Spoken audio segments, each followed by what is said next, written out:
Winter is upon us, and while safety is an important consideration all year long, there are some auto maintenance and safety checks that are specific to winter driving. To be sure you don't end up a road popsicle, take your vehicle to High Tech Auto and let Terry's team help you get an upper hand on Old Man Winter.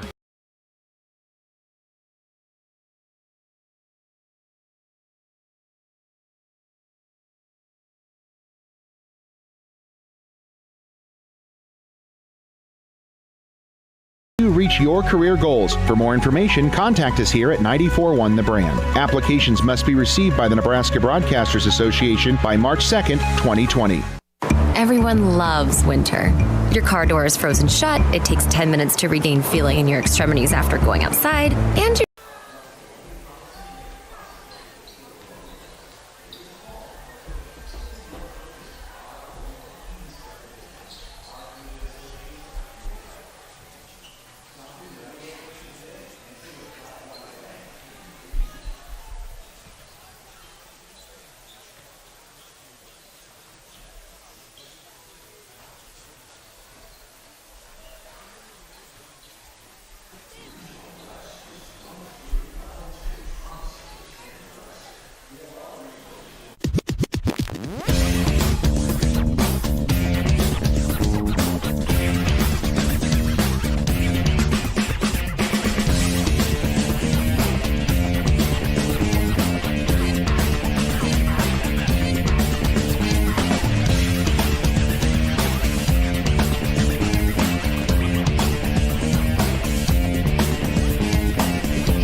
tight, hard-fought boys contest. Last night, Scottsbluff hosted Alliance, and in the girls' game, the final score was 81-33 as Scottsbluff and head coach Dave Bolish improved to 12-8 on the season. For Alliance, meanwhile, they dropped to 0-19.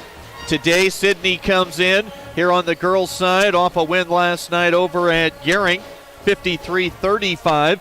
They are 15-4, so 15-4 for Sidney. Scottsbluff girls come in 12-8, and both teams are really jockeying right now for the better standing in the power points, because whoever's higher at the end of the regular season in those power points, that team will host the Class B sub-district out here in the Panhandle. Right now, Sidney is fourth in Class B in power points, and Scottsbluff right behind them at number 5.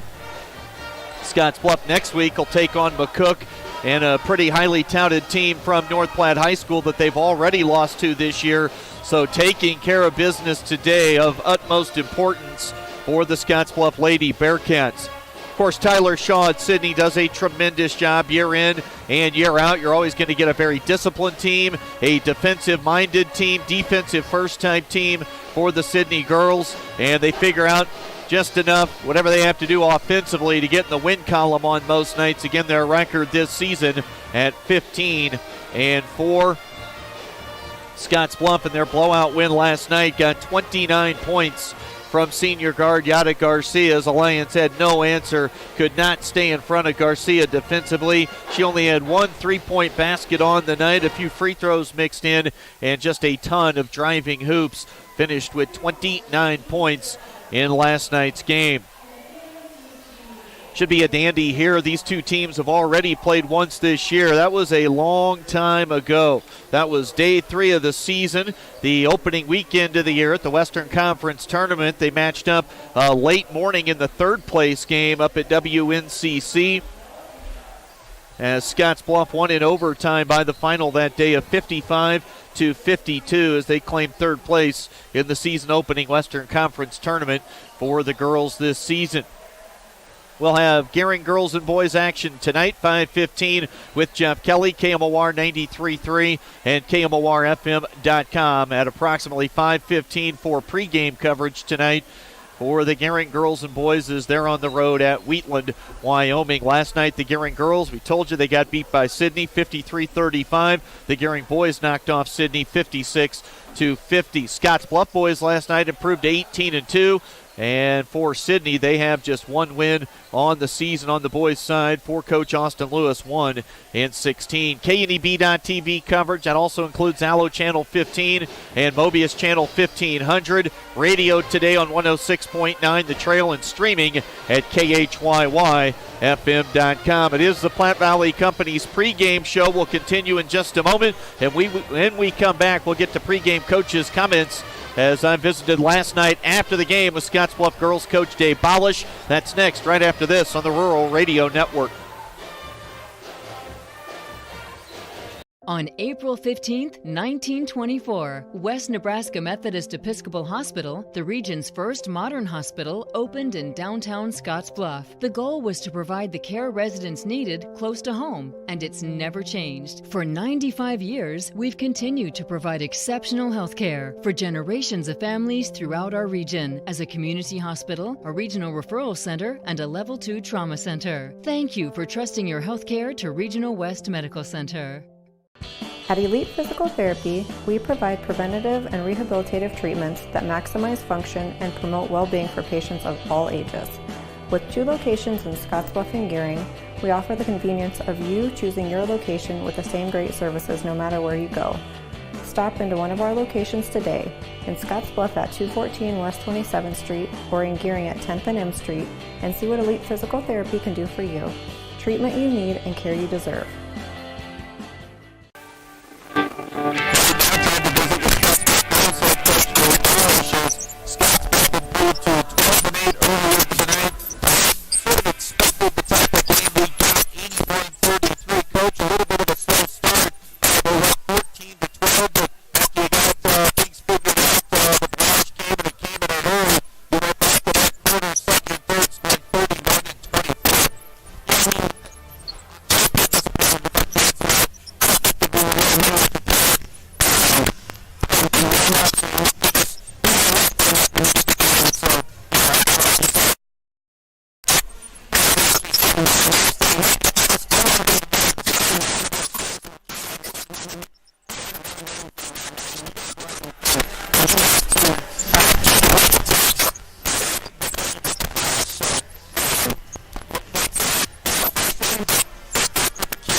Think a utility vehicle should do more than take you places? So does Kubota. That's why our all-new Sidekick is built to do it all.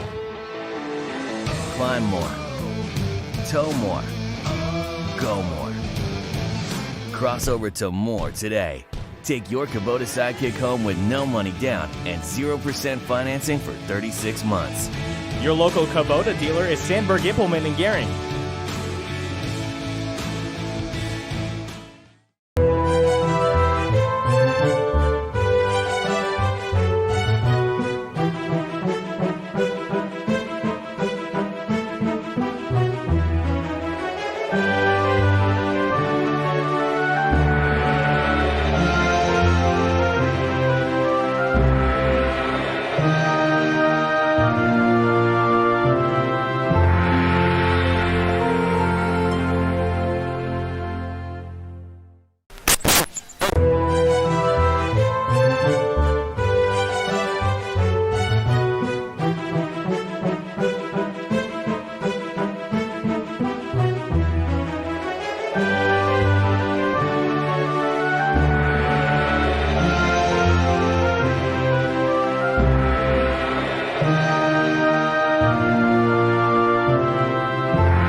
This chair is way too big. It's perfect for us. This one's tiny. That's 'cause it's mine. Hey, this chair is just right. This bed is way too hard. It's perfect for me. This bed is way too soft. Just what I needed. This bed is just right. So come on over to Leeds Heads.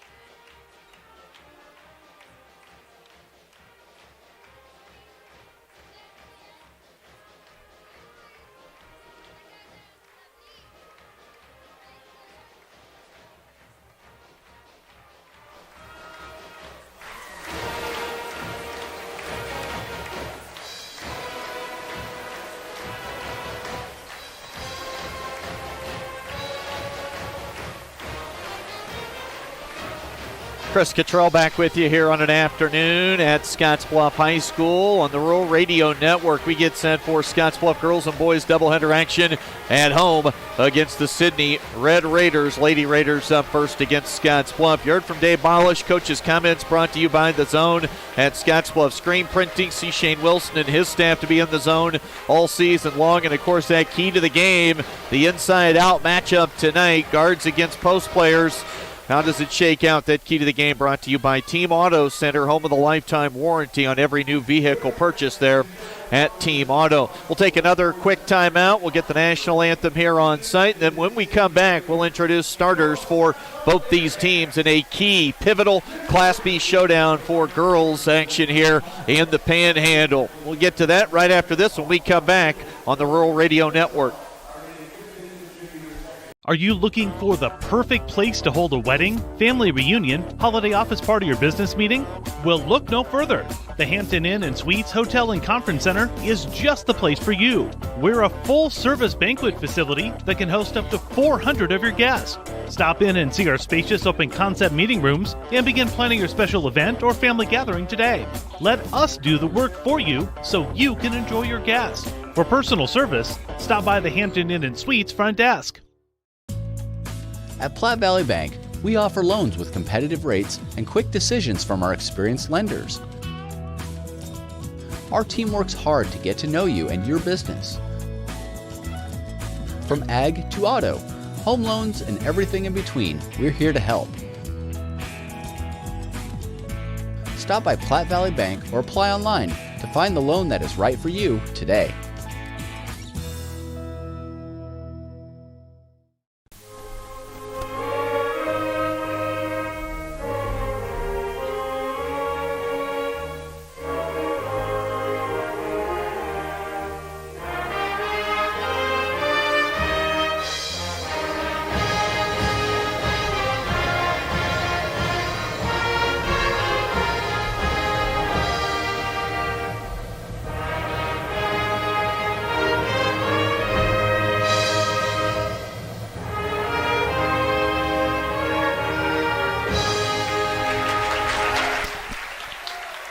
Chris Cottrell with you on the Rural Radio Network. TV coverage this afternoon, radio on the trail. And the outcome of this one will not be the deciding blow in who hosts the girls' Class B sub-district tournament here in the Panhandle, but it's sure going to go a long way in helping decide who has that home court advantage. Scottsbluff number 5 in PowerPoint. Sidney all right, one spot above them at number 4. Let's get the starters for both teams, brought to you by Western Nebraska Community College. From diplomas to degrees, it's for me. You can always learn more at wncc.edu.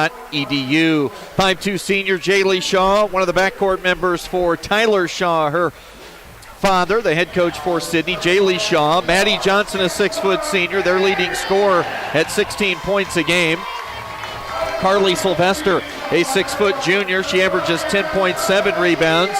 MJ Johnstone, a 5'6" senior. And Nicole Berner rounds out the starting 5 for Sidney. A 5'7" senior. Nicole Berner averages 8 points and 5 rebounds. Scottsbluff going a little bit bigger tonight with a different lineup. We've seen a lot of different combinations this year. For head coach Dave Bolish, senior Taylin Holton getting the start tonight, along with Emma Herman up along the front line, as they'll need some size to deal with the Sidney front line. Two players that have been a little further down the bench on the reserves here of late, Holton and Herman in the starting lineup. And then we get the 3 regulars in Aubrey Krentz, Yada Garcia, and Mariah Avila. Starting lineups brought to you by Western Nebraska Community College. From diplomas to degrees, it's for me. Learn more at wncc.edu. So Lockemer, Howard, Berta, and Izzy Wright, all 4 candidates to get starts at certain points this year, are coming off the bench. It's Holton and Herman in the front court, backcourt of Krentz, Garcia, and Avila. Moments away from opening tip. As always, our opening tip brought to you by Papa Murphy's Pizza at 2801 Avenue B in Scottsbluff, where it's love at 425 degrees. Dan Marshall, his crew, what a great job they do at Papa Murphy's. And register for the Papa Murphy's Text Club for a sweet deal there. We are underway, ball in the air. Sidney in the road, black tops and shorts here this afternoon. Scottsbluff and the home whites. Cats have the basketball in the front court. Taylin Holton catches on the left wing. She fires a three. That's off the heel of the iron, rebounded by Maddie Johnson, and then Johnson walked with it underneath the basket. Quick turnover committed by Sidney. Sidney off a win last night at Gearing. Scottsbluff pounded Alliance 81-33.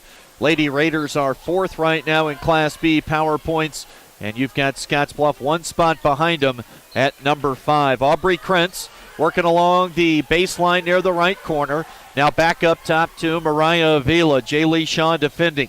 Man defensive look right now for Sidney. Herman on the catch at the high post. Elbow left. Dribble handoff, the quick handoff to Garcia. Now Avila has the basketball. 45 seconds in. Holton gives it to Avila. Her shot hits the side of the backboard. Offensive rebound, Scottsbluff. And a long three ball goes for Yada Garcia. She had 29 points in the win last night over Alliance, and she hits her first shot attempt here this afternoon. A long one, and Scottsbluff with the early lead. Lady Cats will play some zone here on their first possession defensively. Maddie Johnson misses, grabs her own offensive rebound. Missed the second opportunity, got her hands on it, whistle, jump ball, possession arrow, it'll stay with Sidney. Couple of quick substitutions. Emma Foote and Brady Lockemer on for Holton and Emma Herman. Burner plays it in, gets it back from Johnstone. Burner will shoot a three right side, and we're even here in the early going. Nicole Burner averages 8 points, just a 17% shooter from behind the arc. She's got Sidney tied up here at 3. Emma Foote catches at the foul line. One dribble, goes to the rack, left the shot short. Hustle for an offensive rebound. Foote gives it to Krentz, and we've got three balls here early. 2 for Scottsbluff. Krentz and Garcia, they lead 6-3. Johnson back to Johnstone. Scottsbluff staying in the zone. Sylvester catches at the high post. Burner going to get another look from the outside. Knocks in her second triple. Nicole Burner off to a fast start. 4 made threes between these two teams, and we're tied at 6. Double dribble, Noah Carey. Something looked amiss. Official standing kind of blocking my view as Avila dribbled to the left wing. It's a carry in the first turnover committed by the Bearcats.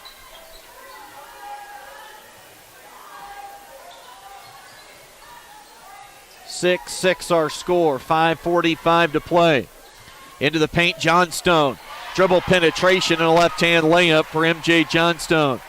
Senior averages 4 points a game. She's got her first 2.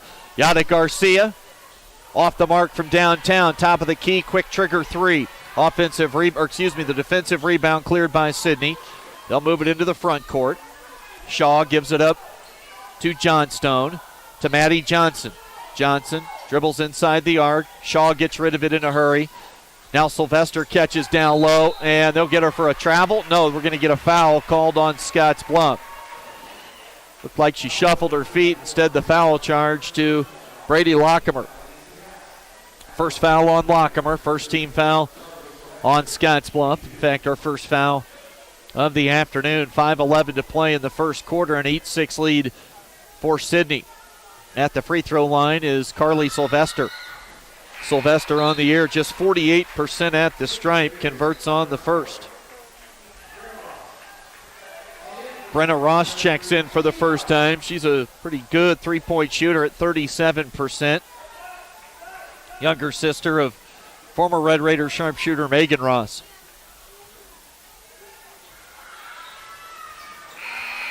Couple of makes for Sylvester.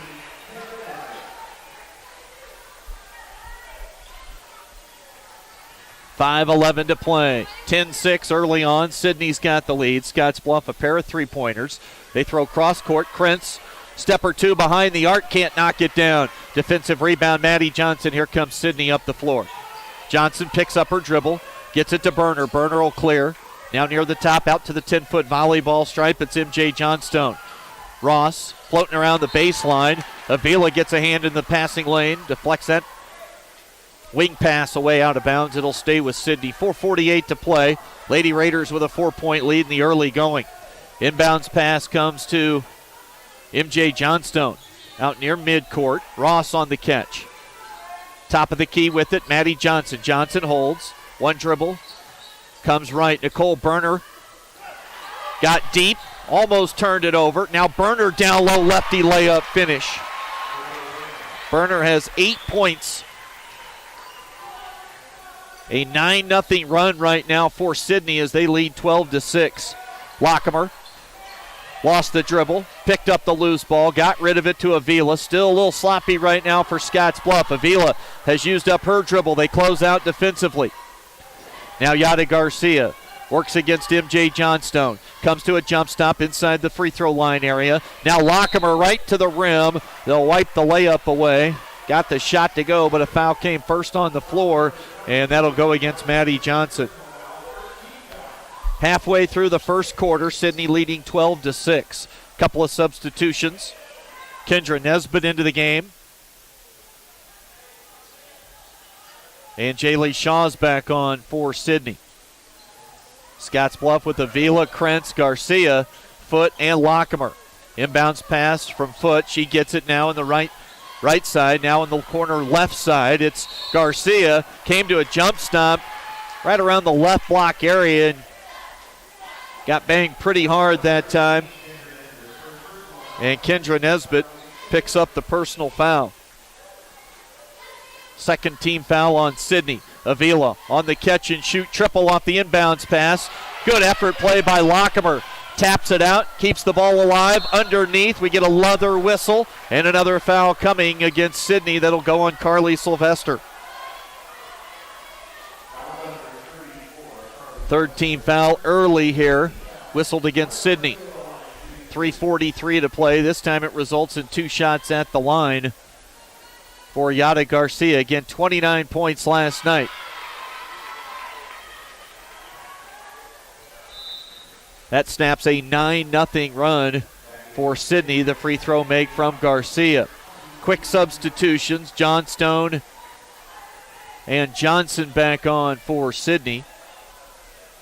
Coach Shaw will cycle through the players. Whoever is in his heavy rotation, when you come to the bench, you might be there for 30 seconds sometimes. Couple of free throws for Garcia. That makes it 12-8. Sidney into the front court with the basketball. Shaw not going to look for much offensively. Brenna Ross on a runner right down the middle of the paint area, and Brenna Ross knocks it in. 14-8, 6-point lead. Top of the key 3. Krentz rebounded by Sylvester for Sidney. Brenna Ross head up. She'll bring it across the timeline. Pass to Shaw on the left wing. Shaw gives it back near midcourt with it. Sidney moves it to the right side wing. Up top, now they'll reverse the basketball to the left, and a reach-in foul going to go against Aubrey Krentz.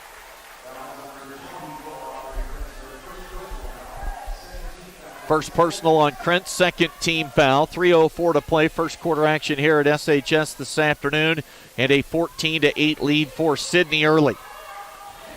Johnstone to Ross. Again, Ross, they'll have to check her on the perimeter. She shoots 37% from 3. Sylvester into the paint, lost the dribble, got it up. Boy, just kind of flung the ball towards the rim. It almost fell through. Instead of whistling a foul going against Yada Garcia. Each team has three fouls charged on their side of the board. Sylvester 2 for 2. Now 3 for 3 at the foul line. Nicole Berner on, replacing Brenna Ross.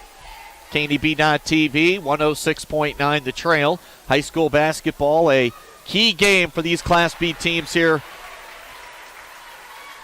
this afternoon. Sylvester, 48% at the line this year, 4 for 4 to start the game. Sloppy play by Aubrey Krentz. In transition, off the line, ball turnover up top. An easy breakaway layup for Nicole Berner. Berner has 10 already in this ball game, and Sidney leads by that number 18-8 after the Krentz turnover gave Sidney an easy transition basket. Avila Clean look. Can she knock it down? She can. Scottsbluff needed it. Their third three of the quarter. The three ball, keep it a minute. It's 18-11, 2:15 to play in the opening quarter. Johnson's been quiet early. She'll give it to Johnstone. Now Shaw, Burner, thought about the three. She's hit two already. Jaylee Shaw, she'll fire from deep. Off the mark, rebounded by Scottsbluff's Garcia. Yada fires an outlet pass ahead off the fingertips of Lockemer and out of bounds. Third turnover committed by Scottsbluff. A loss here, and this one would pretty much finish things off as far as Scottsbluff's ability to, they would need a lot of help, let's put it that way, with Sidney losing a few games down the stretch. Scottsbluff still has to go to North Platte next week. Must have today for the Lady Cats. Johnson looks a little out of sorts here on the offensive end early. Shaw. Now John Stone, Maddie Johnson, entry pass down low to Sylvester. Aggressive baseline half turn off the square for two for Carly Sylvester. 6 points in the quarter and a 9-point lead for Sidney. They're up 22-11. John Stone doing a nice job moving her feet, really giving Yada about the right amount of space, and then closes out when she picks up her dribble. Peyton Berta, boy, they'd love to see her get hot early off the bench. Outlet pass up ahead to Johnson. Good look from Sylvester on the assist, and Maddie Johnson finishes in transition. That might get her going. Sidney doubling up Scottsbluff, 22-11 here. Late in the first quarter, under a minute to play. Yada Garcia runs into a help defender, plus the on-ball defender. Can't knock down the shot. Burner pushing. Burner, whistle, and a foul's going to go against Brady Lockemer. Second on Lockemer here in the first quarter.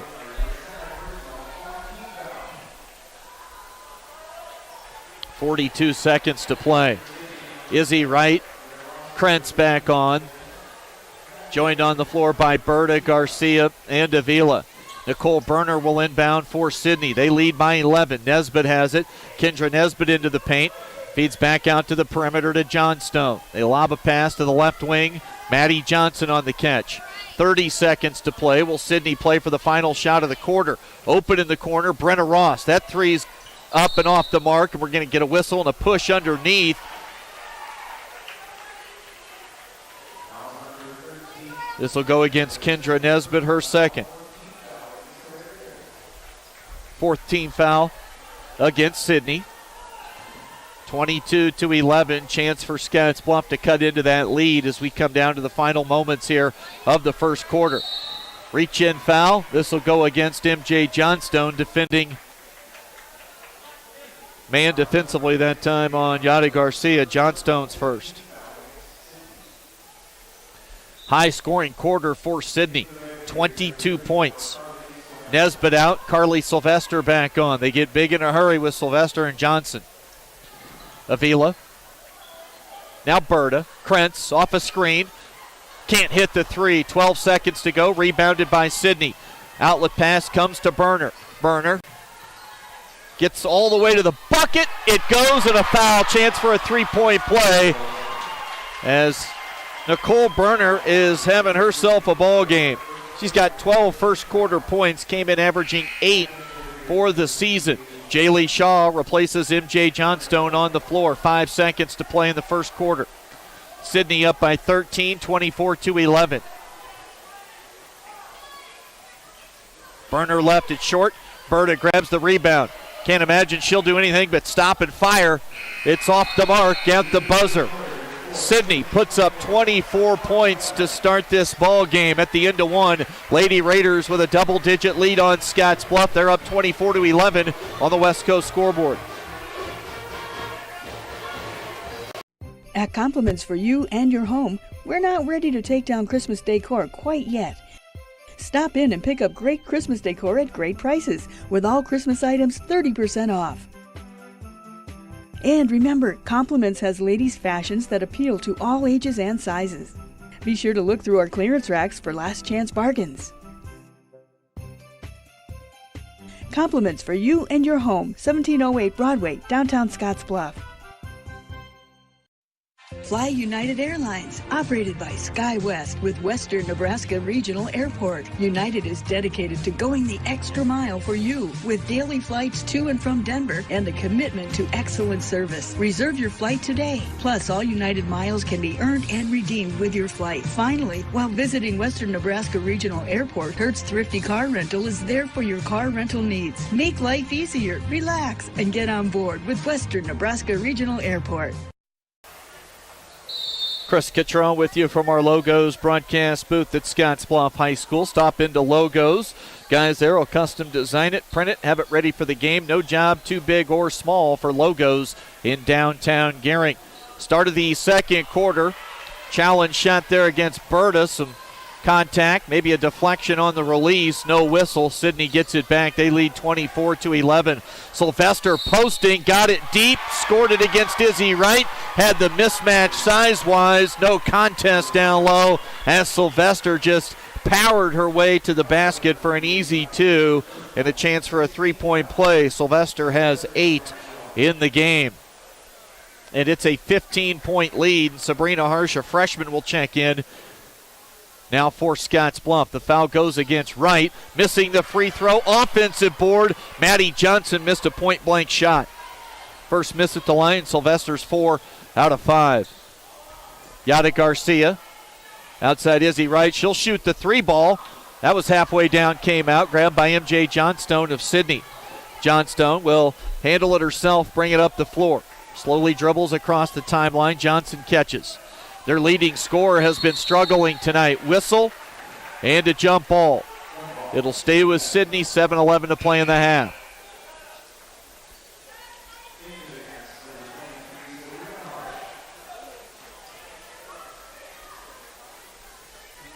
Sidney basketball along the baseline. Shaw lobs it into Johnson. Johnson. Pass down low till Sylvester. She goes baseline with the left hand. Carly Sylvester now in double figures with 10. It's a 17-point lead, 28-11. Yada Garcia. Now Avila up top. Avila dribbles inside the arc. Pull-up jumper good. Avila's got 5. 6:40 to play. Quickly ahead. Johnson into the corner. Good ball movement. Open 3 for Brenna Ross. They answered the 2 from Scottsbluff with a Ross 3 ball. And Sidney shooting the lights out from everywhere at the moment. They lead 31-13. 6.5 to play in the half. A blitzkrieg right now offensively from Sidney. Peyton Berta. They could use her to really get going. Little pick and roll action. Harsh. Berta dribbles inside the arc. Feeds the left corner. Missing that 3. Was Avila. O-board grabbed by Sabrina Harsh. Berta. Now Krentz. They've got shooters on the floor at 4 spots and Harsh kind of patrolling in the middle.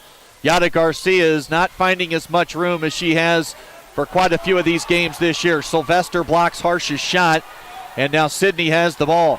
Battling for it. We're going to get a foul in the backcourt. It's going to go against Yada Garcia. Second foul here in the first half on Yada.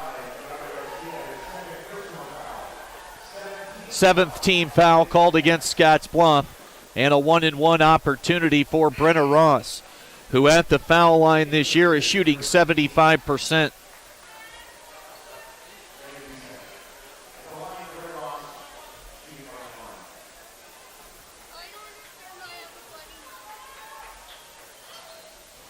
Ross gets the shooter's roll. Ross with 6 points here in the half off the bench. 32-13. Sidney with a make here goes up by 20 in the first half. Too strong. Rebound grab by Krentz. Here comes Scottsbluff. Long outlet pass from one side of the floor to the other. Yada Garcia, top of the key with the basketball. She'll dribble right. A lot of help defense arrives on the dribble for Garcia. Sidney so well coached by Tyler Shaw. Very defensive-minded program. You know they've got a great game plan put together. So far they've been able to execute to a T. Morgan Jaggers comes in for Sidney. Krentz thought about the catch and shoot 3 off the inbounds pass. Then the one dribble back. Now she'll catch and fire. Krentz, it won't go. Or O-board for Harsh. Outside, ball comes to Garcia. Cutting to the rim, Aubrey Krentz. 2 off the square on sort of the fadeaway bank shot from a couple of feet out. Aubrey Krentz has 5. It's 32-15. Down low, Burner. Whistle, jump ball. Scottsbluff will get it. Second turnover committed by Sidney. 5:15 to play in the half.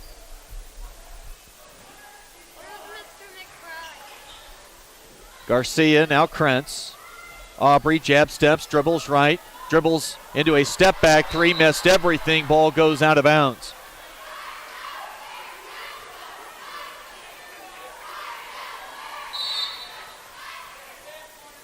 And now we've got a whistle and a bench warning has been assessed to Scottsbluff coach Dave Bolish. 5:04 to play. So Coach Bolish has been warned. He was all the way out near midcourt. Kept barking. Near side official with the warning. Substitutions, Nesbitt on, Sylvester on for Sidney. Sidney brought their A game this afternoon, no doubt. 32 points already in the game they've scored with 5 to play in the half. Burner, Sylvester posting. Ball's deflected loose and another quick turnover. Sidney's turned it over back-to-back possessions. Outlet pass, open look for Krentz. 3 wouldn't go. Rebound grab by Nesbitt. Nesbitt gets it to Nicole Burner. Burner brings it across into the front court. Back to Kendra Nesbitt, 4:38 to play. In the corner, wild 3 for Jaggers, missed everything. Rebound underneath, with it is Sylvester. Turns, fouled, shot wouldn't go, but 2 coming at the line for Carly Sylvester. Foul on Aubrey Krentz, her second. Krentz, Garcia, and Lockham all with 2. Here in the first half, still 4:28 to play, so foul trouble afoot now for Scottsbluff.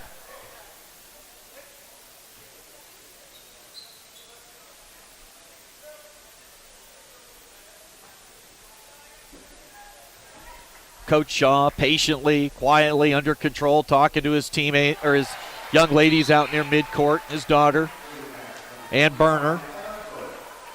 Just kind of talking through what he wants to see on both ends of the floor. Carly Sylvester, meanwhile, continues to knock down foul shots. She's 5 of 6, now 5 of 7, missed the second. She's got 11 points in the lead right now at 18 for Sidney. Elbow jumper for Emma Foote. Quick shot, rebounded by Nesbitt. Outlet pass ahead to Nicole Burner. Burner over top of a defender. Now in the corner with it. Jaggers, they throw it back up top. Burner dribbles to the right side. Now Jaggers out high. Scottsbluff in a man look defensively. Cutting is Burner. Back outside, Shaw picks up her dribble. Burner on the catch in the left corner. She'll dribble it or check that. That's Jaggers. Now Nicole Burner in the corner left side. Off a screen from Shaw. Burner into the paint. Nothing doing. Jaggers has it. Baseline drive and a whistle and a timeout taken by Tyler Shaw with 3:45 to play in the first half. Timeout on the floor. We'll step away with them. 33-15. Sidney up big right now on the West Coast scoreboard.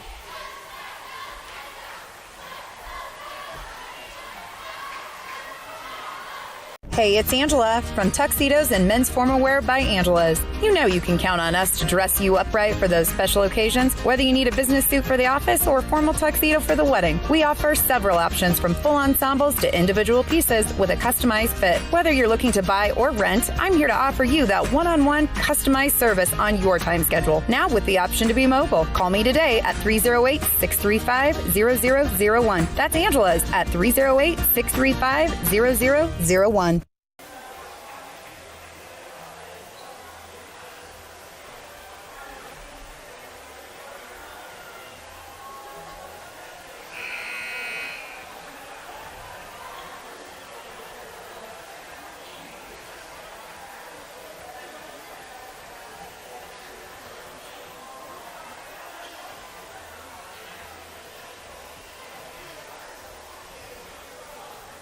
High school basketball on KNEB.TV and 106.9 The Trail. Another fine sports sponsor for us is Russell's Automotive.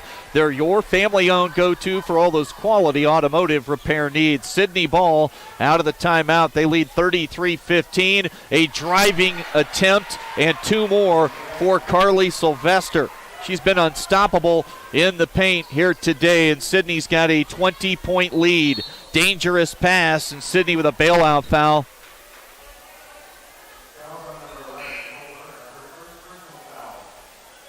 That goes against Nicole Berner, her first.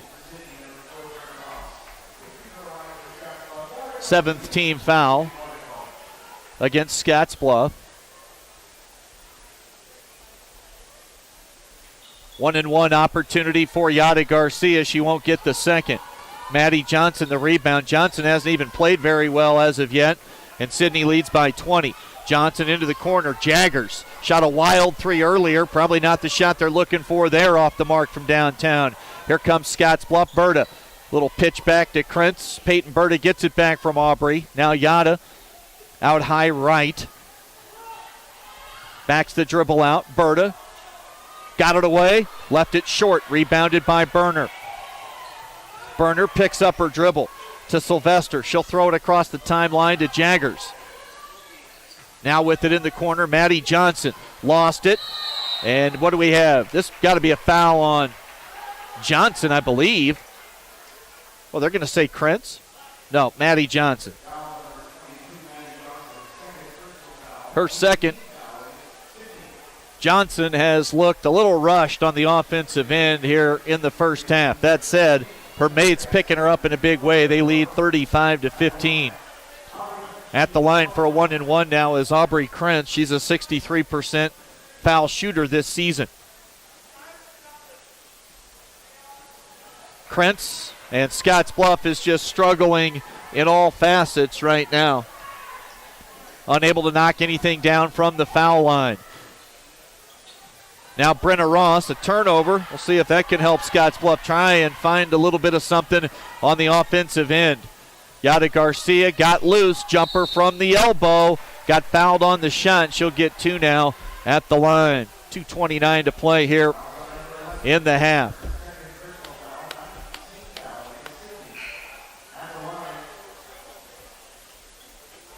(35-15), all Lady Raiders in our big matchup here this afternoon. And again, Yada can't knock it down at the stripe. 35-15, 2:29 to play in the first half. Yada's been held to 5 points. She scored 29 last night. Gets the second. She now has 6. Scottsbluff down by 19. They go to some full court pressure. Brenna Ross hesitates. Now will pull up. Won't go off the square. Rebounded by Emma Foote for the Cats. Here comes Scottsbluff with Krentz in transition. Dribbles middle. Yada, she'll fire from downtown. Off the mark, rebounded by Sylvester. Carly Sylvester. Dangerous pass in traffic in the backcourt to Avila. Mid-range jumper wouldn't go. Rebounded by MJ Johnstone. And now the full court pressure starting to have a little bit of an effect. Sidney's turning it over. 4 in the quarter. And now a timeout taken by Dave Balish. He wants a 30. We'll stay right here. Action's been a little wild, and usually that means it's also been a little sloppy, and that's been the case here on the last few possessions for both these teams. Scottsbluff trailing 35-16. Cats a blowout win at home last night over Alliance.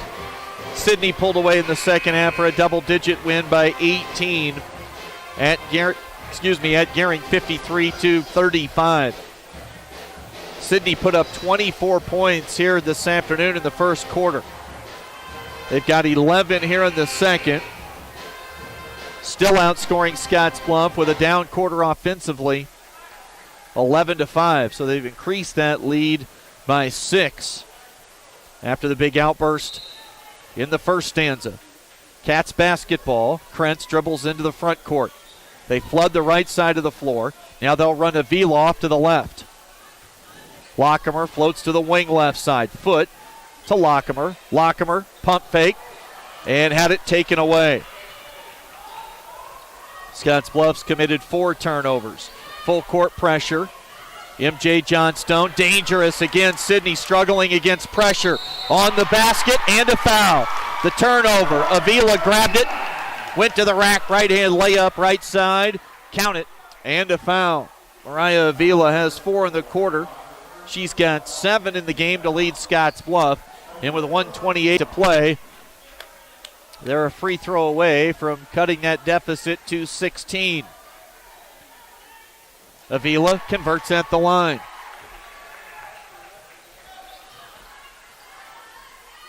Sidney does a better job against pressure this time.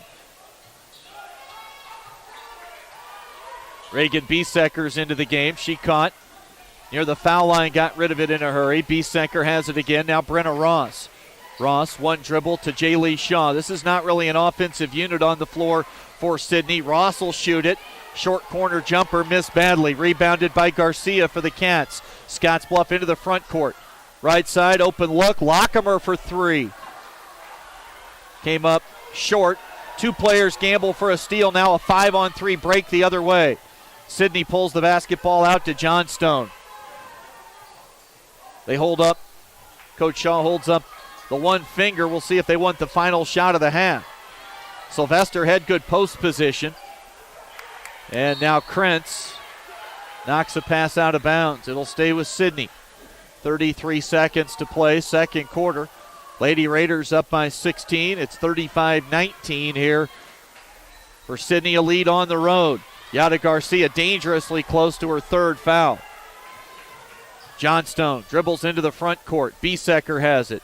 Sloppy pass intercepted by Avila. Sidney's gotten loose with the basketball. Avila cut off. Now Yada Garcia shoots the 3. Got it. Yada Garcia, huge shot off the Sidney turnover. And Scottsbluff to within 13. Tip pass, still handling the press with a little bit of struggles. Bank shot from Bieseker. Coach Shaw, huge smile on his face. And Sidney got a late steal as the buzzer sounds. That shot from Bieseker helps, but Sidney was struggling late in the half. 37-22. We've reached the halftime break here at Scottsbluff High School. Sidney's led by as many as 20 right now at the break. It's 37-22. Lady Raiders on top of Scottsbluff on the West Coast scoreboard. Logos in Gearing is the place to get all of your school spirit gear, personalized gifts, and promotional items for your business and employees, and banners for any special event. Logos is also the only place to stop for custom screen printing or embroidery. You can even design it yourself on their interactive website. Stop into Logos today. They'll design it, print it, and have it to you in no time. There's no job too big or small for Logos. That's Logos in Gearing.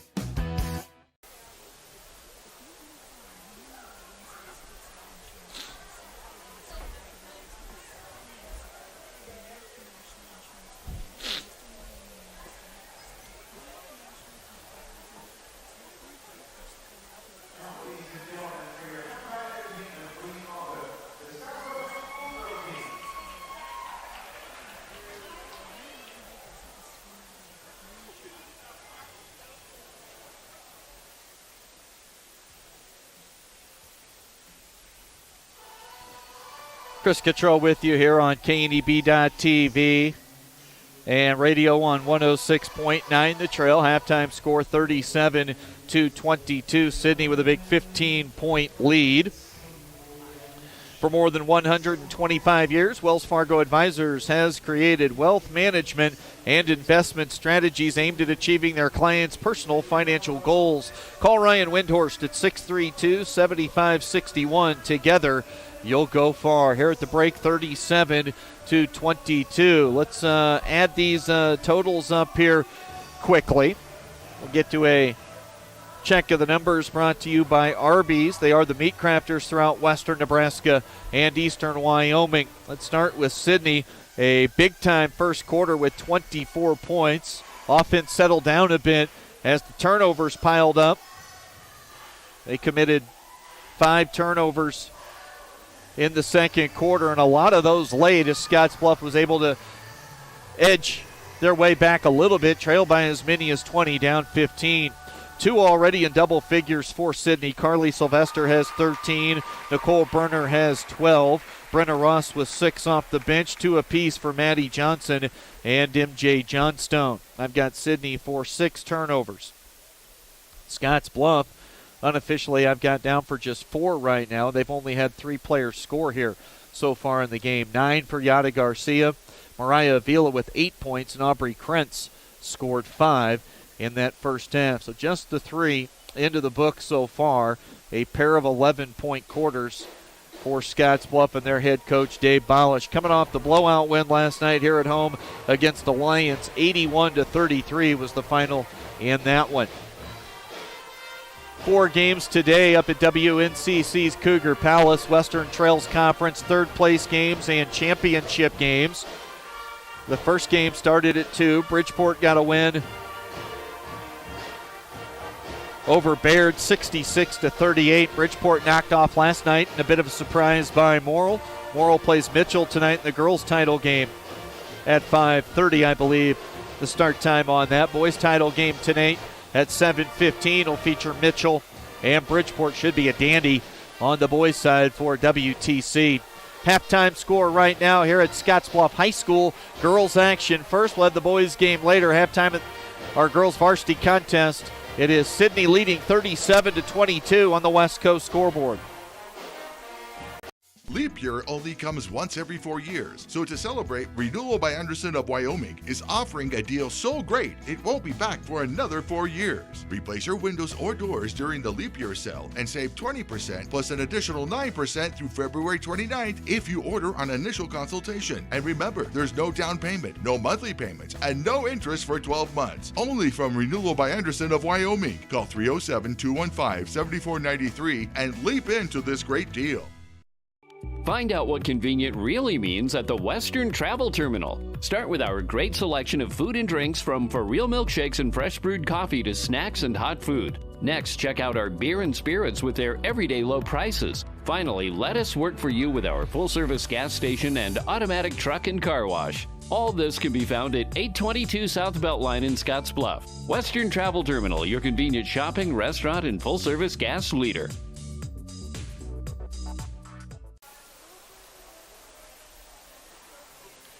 Well, Monument Physical Therapy can keep you in the game. They offer their Bumps and Bruises program. That's 1 free consultation and 1 free follow-up for all area athletes. Monument Physical Therapy in Gering and Morrill. Halftime score here this afternoon at Scottsbluff. Girls action with Sidney here leading 37-22. Scottsbluff got off to a great start. Sidney got off to that great start in the first quarter, leading 24-11 after the opening 8 minutes. And then things tightened up a bit in the second, 13-11. As Sidney outscored Scottsbluff by 2 in the second quarter. 37-22 right now our score here at halftime. Boys action coming up, game number 2. Scottsbluff boys last night with a hard-fought 9-point win here at home against a very game Alliance team. That final was 56-47. Josiah Diola scored 31 points last night for the Bearcats. Dawson Moore was in double figures with the 11. Scottsbluff just dominated on the offensive glass last night. A big reason they were able to win that ball game, a 9-point win, 56-47. Right now here at Hey, it's Angela from Tuxedos and Men's Formal Wear by Angela's. You know you can count on us to dress you up right for those special occasions, whether you need a business suit for the office or a formal tuxedo for the wedding. We offer several options from full ensembles to individual pieces with a customized fit. Whether you're looking to buy or rent, I'm here to offer you that one-on-one customized service on your time schedule. Now with the option to be mobile. Call me today at 308-635-0001. That's Angela's at 308-635-0001.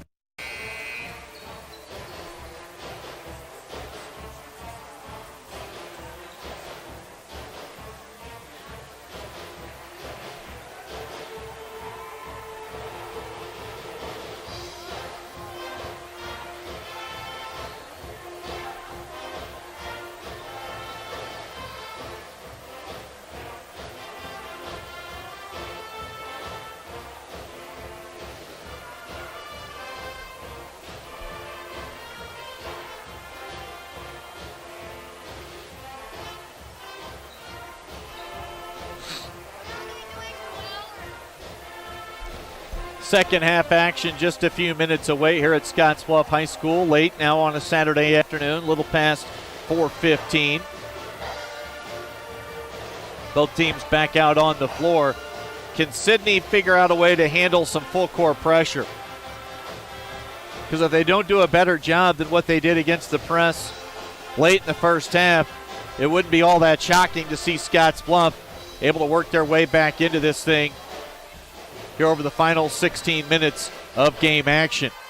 That might be Scottsbluff's only hope at this point, because so far it's been Berner and Sylvester, and they've had zero answer for Sylvester down in the paint area. We'll have the second half in just a moment. We'll take another quick break. At halftime, Sidney on top by 15 over Scottsbluff on the West Coast scoreboard. Box Butte General Hospital continues our mission to lead and innovate in healthcare delivery and community wellness. But this isn't just a hospital. This is home to exceptional patient care. This is the greatest place to work, receive care, and practice medicine. This is innovation in action. This is community wellness. This is where specialty clinics fit your needs. This is where a friendly smile, a warm hand, and an empathetic ear exist to care for you. We are Box Butte General Hospital. This is us. Great things are happening here since 1976.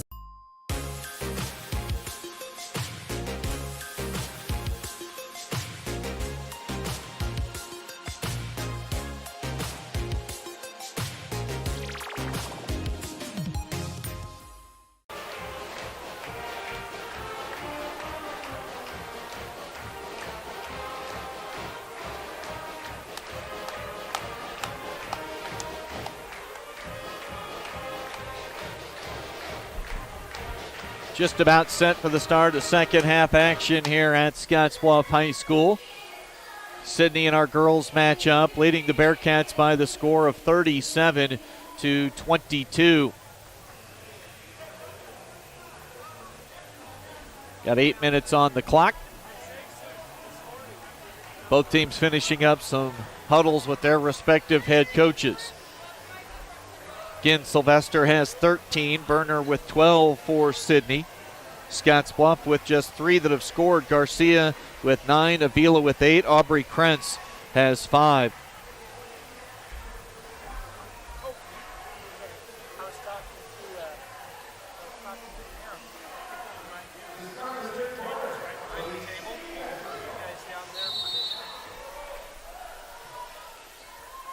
Second half action underway. Sidney basketball. They move it into the front court. Maddie Johnson on the wing left side. Johnson had a quiet first half with just 2. They go right to her, posting down low, reaching in, forcing a jump ball, and a quick turnover committed by Sidney on the tie-up. 7 turnovers now in the game for Sidney. Clearly Coach Shaw trying to get Johnson involved in a hurry, and still just the 2 points, and she looks out of sorts so far in this game. Backdoor cut on the catch. Berta gets the start here in the second half as they go for some more outside shooting. They're posting up with Yada Garcia. They will lob it down low. Touch last by Garcia, out of bounds. And now they'll change the call. Interesting how that works. Baseline official no more than a couple of feet away signaled, and then the official out on the near side wing, probably 30 feet away, switches up the call. Inbounds pass comes to Krentz. Scottsbluff down by 15. Lockemer, Avila, Krentz, Garcia, and the freshman Berta. Handoff action goes to Yada Garcia. Yada backs the dribble out to the 10-foot stripe. Yada Garcia will come right with it. Slow playing on the dribble. Catch and shoot 3 on the way. Would not go for Aubrey Krentz. Maddie Johnson the rebound for Sidney. Outlet pass up ahead. Now they've got a 2-on-1. Berner fires cross court. Johnson, lefty finish, missed badly off the backboard. Here comes Scottsbluff. They want to run. Avila gives it back to Garcia down low. Lockemer tries to step through, can't score with the left hand. Defensive rebound grabbed by Carly Sylvester. Now MJ Johnstone. Johnstone, bounce pass into the front court to Jaylee Shaw. Shaw picks up the dribble, fires to the left wing. 3 on the way for Berner. That's off the mark. Barely drew iron, if at all. Here comes Yada Garcia. Both teams offensively struggling to start the second half. Garcia forced one in traffic. No go. Sylvester will fire to half court, intercepted. The press still giving major troubles to Sidney, and Krentz, the steal and the three. Scottsbluff going to be able to get back in it with the press, it looks like. Burner, offensive foul. Charge called against Nicole Burner. Sidney, they just cannot slow down right now. It's like, oh, we got the ball across midcourt. We got to go attack immediately. They could pull it out, set things up in their half-court offense, and then go to their advantage, which is down low in the post. Getting into a running game right now with Scottsbluff is exactly what the Bearcats want. Whistle and a sloppy travel up top from Mariah Avila. It has been an ugly start to the second half for both these teams. 37-25. Krentz has the three, and Scottsbluff is within 12. They've trailed by as many as 20. Johnson bounce pass, opposite block, Sylvester. Easy finish that time. Basically a 2-on-1 off the sideline out of bounds play. 5:45 to go here in the third quarter. Yada Garcia comes to a jump stop. Feeds to Avila. Avila into the paint. Shoes over top of Sylvester. Left it short. Carly the rebound. Johnstone fires an outlet pass to Maddie Johnson. Brenna Ross to the rim with a lefty layup for two more. Better that time against the press. Although still little on edge. Krentz, the three. Trying to answer quickly. It wouldn't go. They'll throw it out near midcourt. Stolen away by Yada Garcia. She'll get it to Berta. Berta's going to fire from a step or two behind the arc. Nobody underneath for Scottsbluff. Sylvester. Outlet pass, 2-on-none break. Shaw. Maddie Johnson lays it in. This is not the type of game Tyler Shaw wants for Sidney. It's working at the moment. A push called against Brenna Ross. Second foul on Ross. 4:57 to play here in the third quarter. 18-point lead again for Sidney, 43-25. Scottsbluff's been as close as 12 here in the early stages of the third quarter. Inbounds pass comes to Yada Garcia. Garcia slow playing on the dribble. Harsh posting. Johnson steps in front, and Johnson sloppy on the dribble across the timeline. Now Johnstone being hounded from behind by Krentz. Kendra Nesbitt getting strong with the basketball. We're going to have a reach-in foul called against Aubrey Krentz.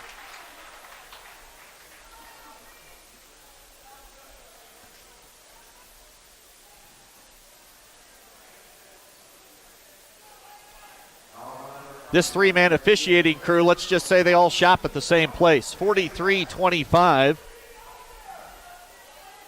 And now they're going to say that foul goes on Yada Garcia, so her third. And Sidney sloppy, and they throw it away.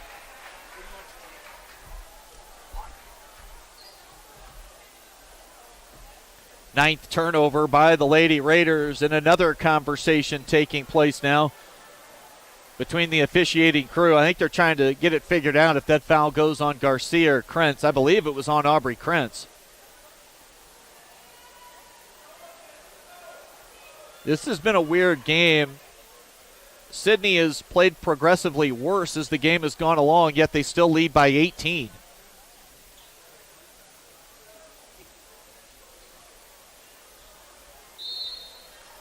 Looks like they're going to keep it. The foul on Yada Garcia. 4:32 to play.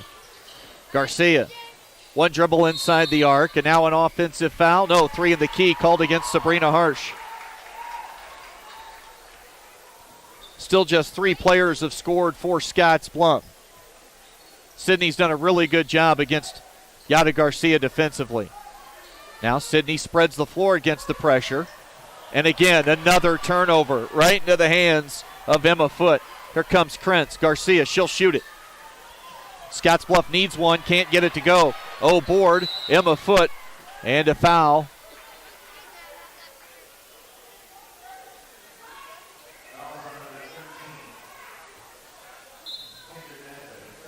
Kendra Nesbitt.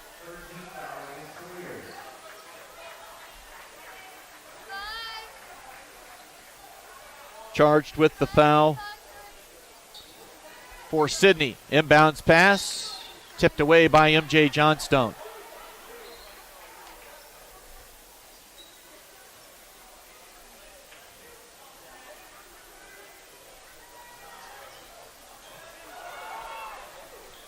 .4:10 to play. Scottsbluff inbounds with Yada Garcia. Garcia dribbling behind the arc. Dangerous pass. Maddie Johnson jumped into the passing lane, got her left hand on it, and deflected it out of bounds. 37-22 was the score at halftime. Sidney scored 6 points here in the third quarter. Exactly at the halfway point, we go under 4 to play now. 3:56 on the clock. Avila catches left side. Screen set by Izzy Wright. She rolls to the bucket. Now Izzy Wright in the corner left. Wright dribbles inside the arc. A little runner with the right hand. Rebounded by Sylvester for Sidney. Outlet pass from Ross to Johnson. Can she finish on the run? There it is. Maddie Johnson getting out and using that athleticism in transition. And Sidney back equaling their biggest lead of the night at 20. Yada Garcia from downtown into double figures now with 12. The made basket gives Scottsbluff the opportunity to pressure in the full court. Outlet ahead, another turnover. Emma Foote comes up with the steal. Foote gonna make a good decision, wait for help. The 3-ball, quick shot wouldn't go for Peyton Berta. Sidney surviving their turnovers due to some quick shooting and maybe not the best selection on some of these outside shots. Maddie Johnson lays it up and in. The quick shots lead to baskets and runouts the other way. And Maddie Johnson laid it in for Sidney. Johnson has 6 in the quarter, starting to get her game together. 30-second timeout. We'll stay right here.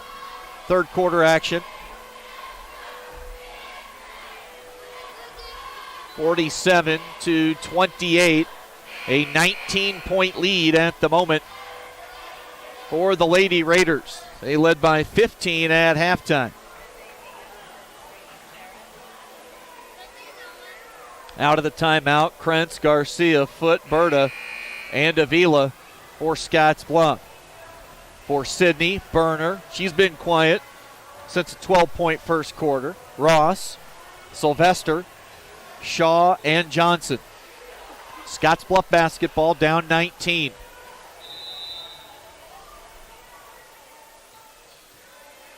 .252 to go here in the third. Yada Garcia. Jaylee Shaw defending. Shaw. They get the feed to the perimeter. Avila misses the 3. Good job to save the basketball in the possession by Emma Foote. Avila cut off. Bounce pass to Foote. In traffic. Had the bigger defender on her. Krentz from the outside for a 3. Aubrey Krentz has 3 threes in the game. She has 11 points. One behind Yada Garcia to lead Scottsbluff. Shaw, now Johnson in the corner. Zone defense being played by Scottsbluff. Jaylee Shaw, now Brenna Ross. She'll lean into a 3 and overshoots the rim. Backside rebound to Peyton Berta. To Foote. Krentz, heat check 3 on the way. Off the iron. Excellent play. Berner let it go, and Avila just hustled to the ball and saved the possession. Missed 3 from Berta. Sidney almost turns it over with Maddie Johnson. Johnson. Now that she does throw it away, right to Yada Garcia. Garcia to the rim for a layup. Yada Garcia 5 in the quarter. Krentz has 6. Back to a 14-point deficit for Scottsbluff. Maddie Johnson as Sidney tries to figure out how they want to handle this full court pressure. Better this time. Now a near turnover. Off one head, off another. Brenna Ross on the wing left. Sidney just trying to survive here in the final minute 10 in this third quarter. They slow the tempo down. There they go, down low. That's where the advantage is. Carly Sylvester should touch the ball every offensive possession if you're Sidney. 49-33. 53 seconds to go in the quarter. Berta dribbles inside the arc. Now Krentz uses a screen, steps into a 3, rebounded by Berner. Berner's got a teammate down the floor. to Sylvester, up ahead to Shaw. Shaw, Maddie Johnson, should be easy, and it is. Maddie Johnson all out of nowhere now in double figures with 10, 8 of those 10 here in the third. Half a minute to play. Baseline drive, Krentz leans, can't get it to go. Offensive rebound, count it, and a foul for Aubrey Krentz. 8 in the quarter, 13 in the game. Chance for a three-point play the old-fashioned way for Aubrey Krentz. Sylvester picks up her second. We get Lockemer checking in along with Izzy Wright. MJ Johnstone back into the game for Sidney. So they've got, and Reagan Biesenker's also on right now. If we missed her a moment ago, apologize for that. Biesenker, Sylvester, Berner, Johnstone, and Shaw. Krentz for a three-point play, and she converts.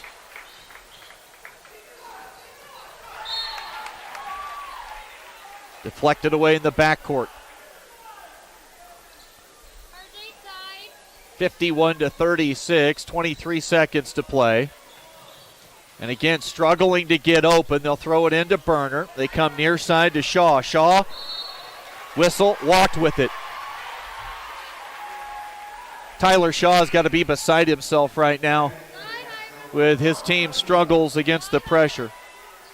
I've got Sidney down for 13 turnovers, 6 in this quarter alone. Scottsbluff within 15. Biggest lead for Sidney. They've had it a couple of times at 20. Krentz going to fire away. Nowhere near. Offensive rebound. Goes to Berta. Now Avila dribbles inside the arc. Berta for three out of the corner. Scottsbluff is within 12. The three ball from Berta. 51-39. Buzzer sounds as Sidney was set to turn it over again. 3 complete here at Scottsbluff High School late on a Saturday afternoon.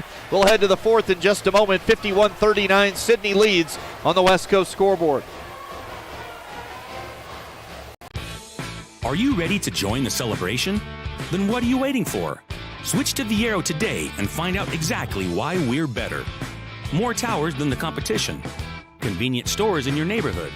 Friendly, helpful customer service, and top phones at excellent values, such as the iPhone XR for free. That's right, get a free iPhone XR when you purchase any other iPhone of equal or greater value. Viero Wireless, your better choice for wireless service.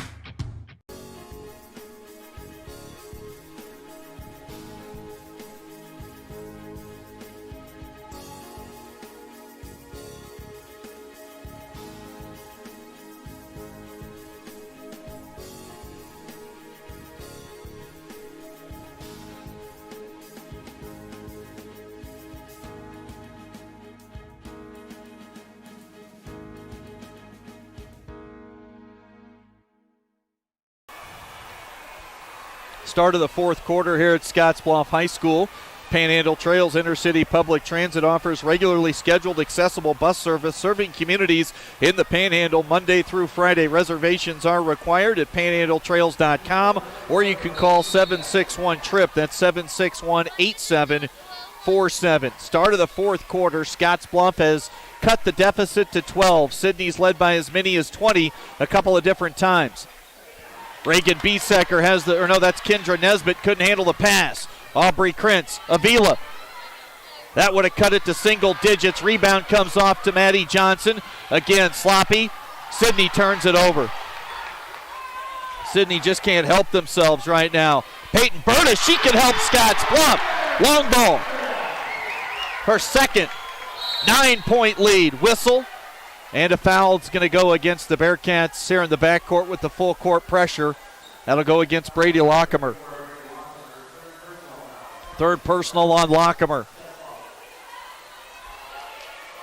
Sidney throws it into Maddie Johnson. Johnson, there's no need to rush right there. Good decision by Johnson. Sylvester's not on the floor. Berner's been solid in stretches. Nesbitt for three, it wouldn't go. Whistle. Where's the foul going to come? Another officials conversation. Foul's going to go against Sidney. Nicole Berner. Fourth foul on Nicole Berner. Carly Sylvester comes on as Kendra Nesbitt sits.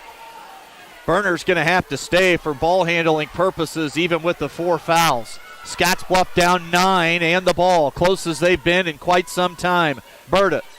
Maddie Johnson's going to have to check her. Now Lockemer. Berta on the cut, no pass made. Up top, Krentz. Krentz dribbles to the basket, left the shot short, rebounded by Sylvester, and a silly reach-in foul against Krentz. Underneath after the miss. Third foul on Krentz. Now Berner will come off with those 4 as Brenna Ross checks in. Scottsbluff will stay with the pressure. Of course they will. It's paid major dividends here in the ball game. Johnson, now Ross. They move it from one side to the other. Dangerous, Sylvester. She holds underneath Maddie Johnson, and that stems the tide. A nice basket that time. Better pass from Sylvester and the finish from Johnson. She has 12. Back to an 11-point lead. Yada Garcia. Sylvester blocked the shot. Sidney's done a really good job of keeping Garcia from that patented dribble drive to the basket where she gets so many of her points. They lob it into Lockemer, give her a step. Brady puts it on the deck for a dribble. Now Berta, she'll shoot over top of a defender. Good box out by Maddie Johnson on the perimeter. And what are we going to have? A jump ball is the call. Possession arrow. It'll stay with Scottsbluff. And now Dave Bolish wants a timeout. It comes with 6:34 to play in the fourth quarter. 53-42 Scottsbluff down by 11 on the West Coast scoreboard. This chair is way too big. It's perfect for us. This one's tiny. That's because it's mine. Hey, this chair is just right. This bed is way too hard. It's perfect for me. This bed is way too soft. Just what I needed. This bed is just right. So come on over to Leeds Heads.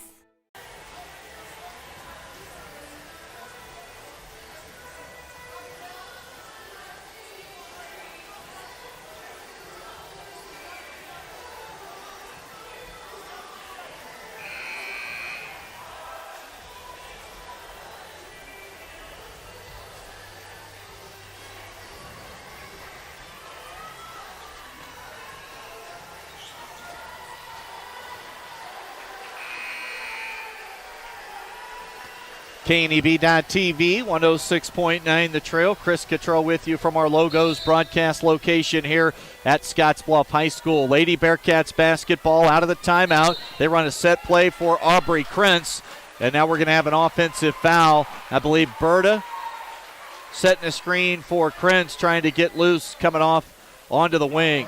So the foul goes against Peyton Berta, trying to make sure she got some contact on a would-be defender. Scottsbluff will stay in the full court press. Sidney will set a few screens. Inbounds pass comes to Brenna Ross. Right back to Shaw. Outlet pass over the head of Maddie Johnson. Shaw found her father Tyler on the bench with that pass. He'd rather not have caught the basketball. Another turnover committed by Sidney. They're 15th unofficially in the ball game, and now a walk up top against Yada Garcia. Scottsbluff cannot take advantage of that turnover. Now Sidney will inbound about the three-quarter court mark. Shaw looks for help. Pass comes inbounds to Ross. Back to Jaylee Shaw. And again, Shaw fired that pass without even looking to see if there was a defender near, really. And Krentz flies right into the passing lane and knocks it away out of bounds. 6:19 to play in the game. Sidney inbounds it to Carly Sylvester. She misses. Krentz there for the rebound for Scottsbluff. Shaw hustling back. Top of the key, Garcia for three. Bottom of the net for Yada Garcia now with 17. 8-point lead for Sidney. Sylvester up ahead to Shaw. Hauls it in with one hand. Now a reach-in foul called against Yada Garcia, and that'll be Garcia's fourth. So one more for Garcia, and that'll be it. Her fourth. 5:54 to play. Sidney just trying to hang on for dear life at this point. Inbounds pass comes to MJ Johnstone. Shaw catches on the right wing. Jaylee Shaw in trouble, gives it to Johnstone. Whistle and a timeout taken by Tyler Shaw, the Sidney head coach. 5:46 to play. We're going to have a bunch of timeouts down the stretch taken by these coaches. 5:46 to play. 53-45 right now. Sidney up by 8 on the West Coast scoreboard. Run with us in the unstoppable John Deere Gator XUV 835 and be prepared to go the extra mile. Because when others take rain checks, we take the wheel. With 3 wide seating, heat, and AC, this is the coolest, most comfortable Gator yet. Nothing runs like a Deere. Run with us. Visit 21st Century Equipment in Alliance, Torrington, Scottsbluff, and Bridgeport, or visit 21stcenturyequipment.com.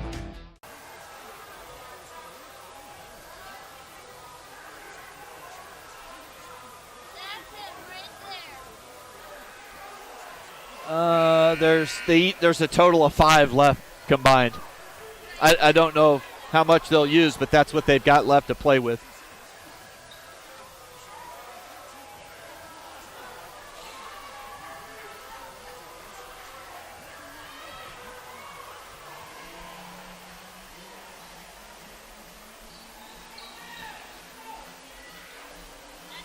Could be in store for a barn burner down the stretch. Scottsbluff's trailed by as many as 20 a couple of different times. Right now, Sidney's lead is just 8 at 53-45. Sidney, though, one of the few times here in the second half, has a half-court offensive possession. As they try to get the ball to Sylvester, she's been pushed a little further away from the basket from where she likes to be, and now she throws it away in traffic. And they're going to say last touched by Maddie Johnson. Sidney, I've got down for 16 turnovers, Scottsbluff 9. Unofficial numbers. Scottsbluff to cut into this deficit even more. They run Bird off a screen. Krentz catches right wing. Screen set by Lockemer.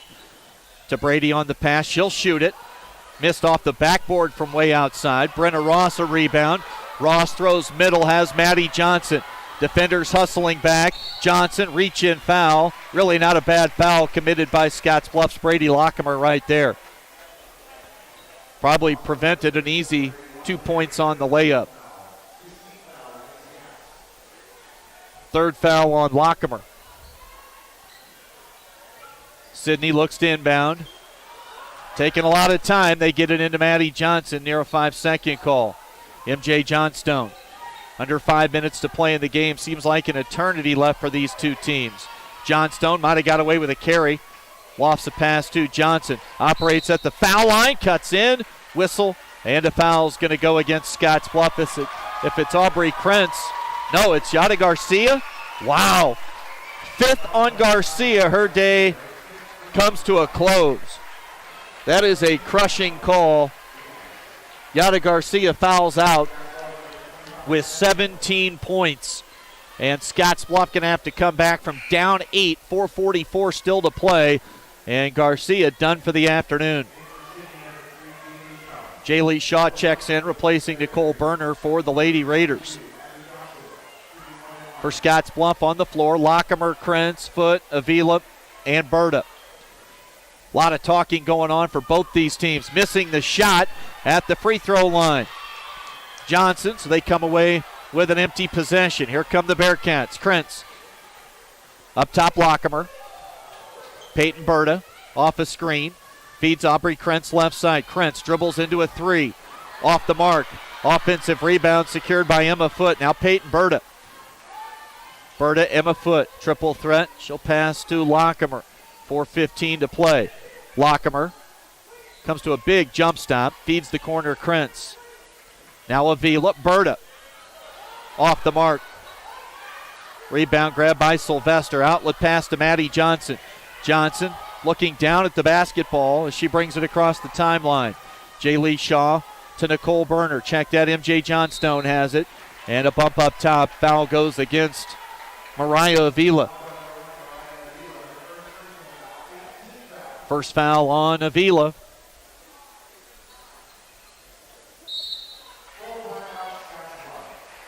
And a timeout taken by Scottsbluff. 3:55 to play in the game. We'll break with them. 53-45. Still an 8-point lead for Sidney on the West Coast scoreboard.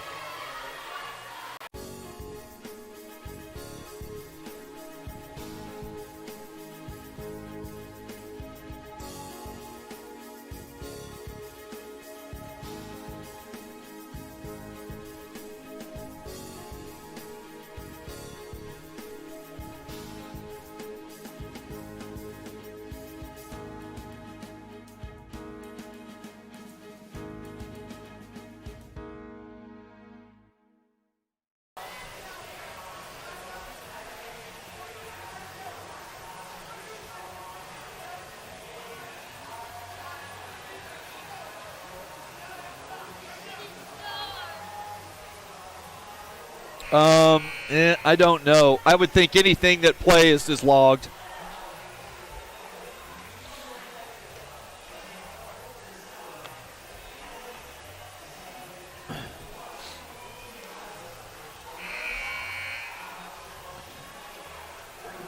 It'll be MJ Johnstone at the free throw line. Melissa Float, your local American National Insurance agent, offers auto, home, life, business, and farm and ranch insurance. See Melissa Float for your insurance needs.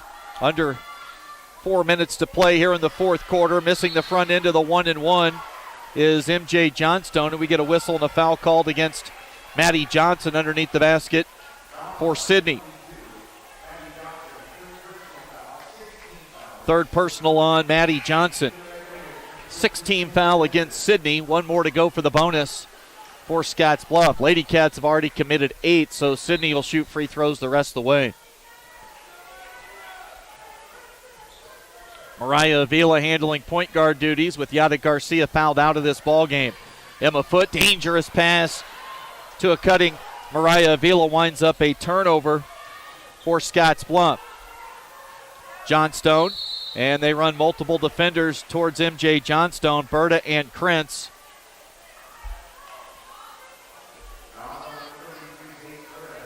And Berta picks up the foul. That'll be her third. Sylvester replaces Maddie Johnson, and at the foul line for Sidney will be MJ Johnstone.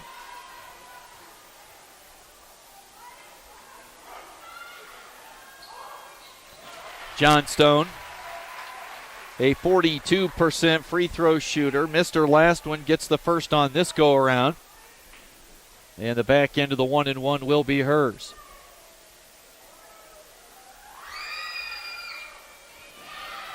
Misses the second. Foot the rebound for Scottsbluff. Avila pushes. Avila back to Berta from way outside. Long rebound comes off. Grabbed by Jaylee Shaw. Shaw picks up her dribble just shy of midcourt. Sloppy play. Looked like Sidney might cough it up. Instead, we get a foul called against Brady Lockemer.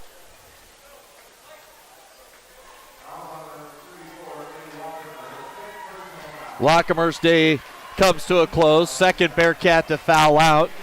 She'll finish scoreless in the ball game. 9-point lead for Sidney. 3:21 to play. Lady Raiders can have a great shot to wrap this game up at the foul line. Now double bonus the rest of the way. Back to Johnstone. 1 for 3 at the line in the fourth quarter. Make it 1 for 4. Sidney does not shoot free throws very well outside of Ross. Barely anyone over 50% outside of Brenna Ross, who's at 75%. Johnstone with a big make on the second. 2 for 5 now at the line, and the lead back to 10, 55-45. We'll have some player-parent introductions and some awards announced between games. Avila in traffic, now to Bird on the perimeter. Now Krentz on the catch. Krentz top of the key. Crossover dribble comes right. Bumped off her spot by Berner. Steps into his shot off balance. Left it short. Outlet pass from Sylvester to Maddie Johnson. No need to rush. They'll get it to Nesbitt. Now Berner. They'll move the basketball left side. They make the extra pass down low to Sylvester. Reach in foul goes against Scottsbluff. And 2 coming at the line now for Carly Sylvester. Second foul on Avila. Under 3 to play in the game. Sidney trying to hold on. They've led by as many as 20. 55-45, up by 10 with 2:54 to play in the game. Sylvester off the mark. She scored 13 points in the first half, had 4 in the third quarter, scoreless here down the stretch in the fourth.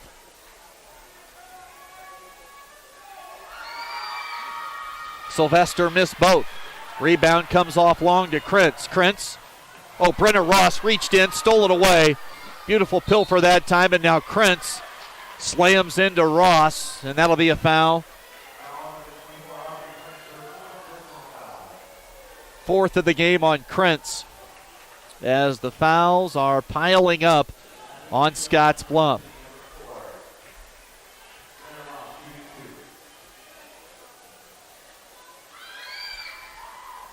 And the missed free throws continue to pile up here for Sidney. Ross off the mark. And again, she's their best at 75%. Missed them both. Berta the box out and the rebound now near the free throw line. She'll bring it across into the front court herself. Berta to Mariah Avila. Avila dribbles inside the arc. Got hammered across the forehead that time. Nesbitt or Sylvester. It'll go on Nesbitt. That's the fourth on Kendra Nesbitt. Scottsbluff still right in this thing, down by 10. Mariah Avila at the free throw line, 67% this season. Drains the first. She's got 9 points.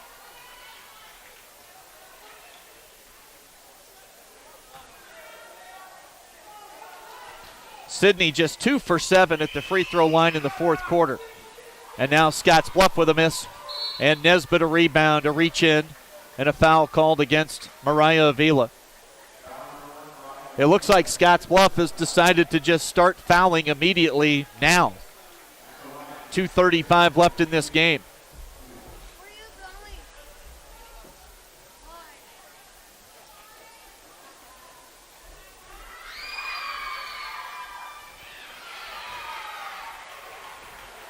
And Nesbitt sees one fall off the iron. 9-point lead, 55-46. Nesbitt gets one to go.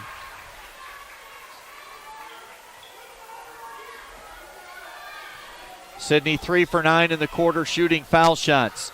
Avila, tough left-handed shot in traffic. Sidney clears. 3 defenders near Johnstone.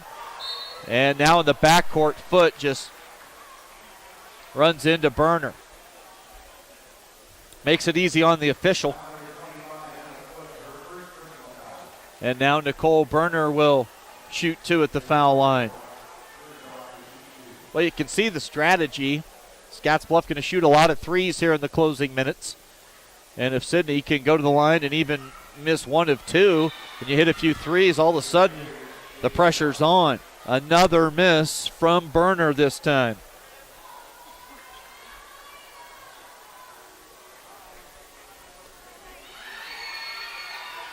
Nicole Burner gets 1 of 2. Her 13th point of the game. Avila wanted to throw it back to the three-point line. Now Emma Foot finds Berta. She'll shoot over top of Maddie Johnson. Good box out and a foul called against Izzy Wright against Jaylee Shaw.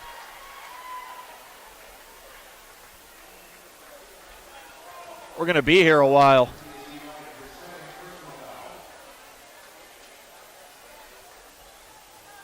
Yeah, Josiah Diolas has it figured out, jumping up and down over in the far corner.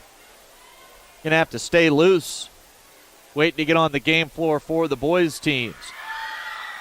Jaylee Shaw, nothing but iron, no net.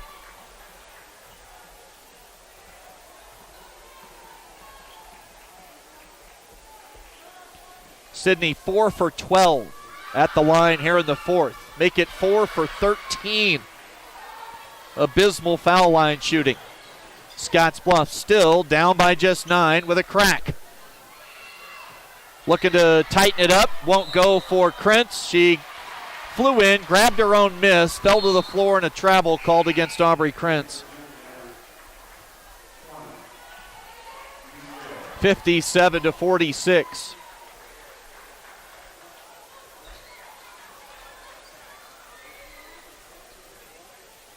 Reese Riddle checks in. Now Johnson. They break the press with ease on this trip. They get it to Shaw. They'll move it to the left wing. Riddle down low. She'll throw it out near midcourt to MJ Johnstone. Scottsbluff is backed off, trying to find the right person to foul. Shaw. And Avila goes and fouls Jaylee Shaw.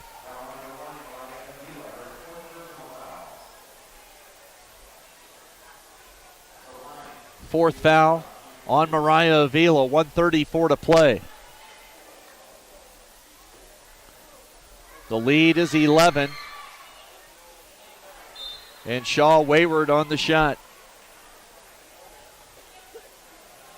0 for 3 at the line in the quarter for Jaylee Shaw.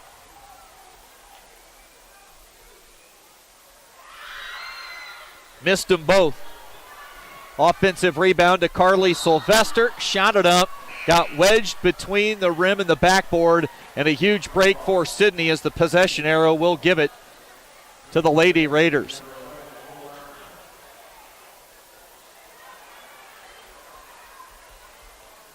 Fourth quarter at the free throw line for Sidney, 4 of 15. Still an 11-point lead. Lady Raiders looking for a huge road win here at Scottsbluff to really take full control of the race for the sub-district and home court advantage. Pass comes in to Johnstone. And Avila has fouled out.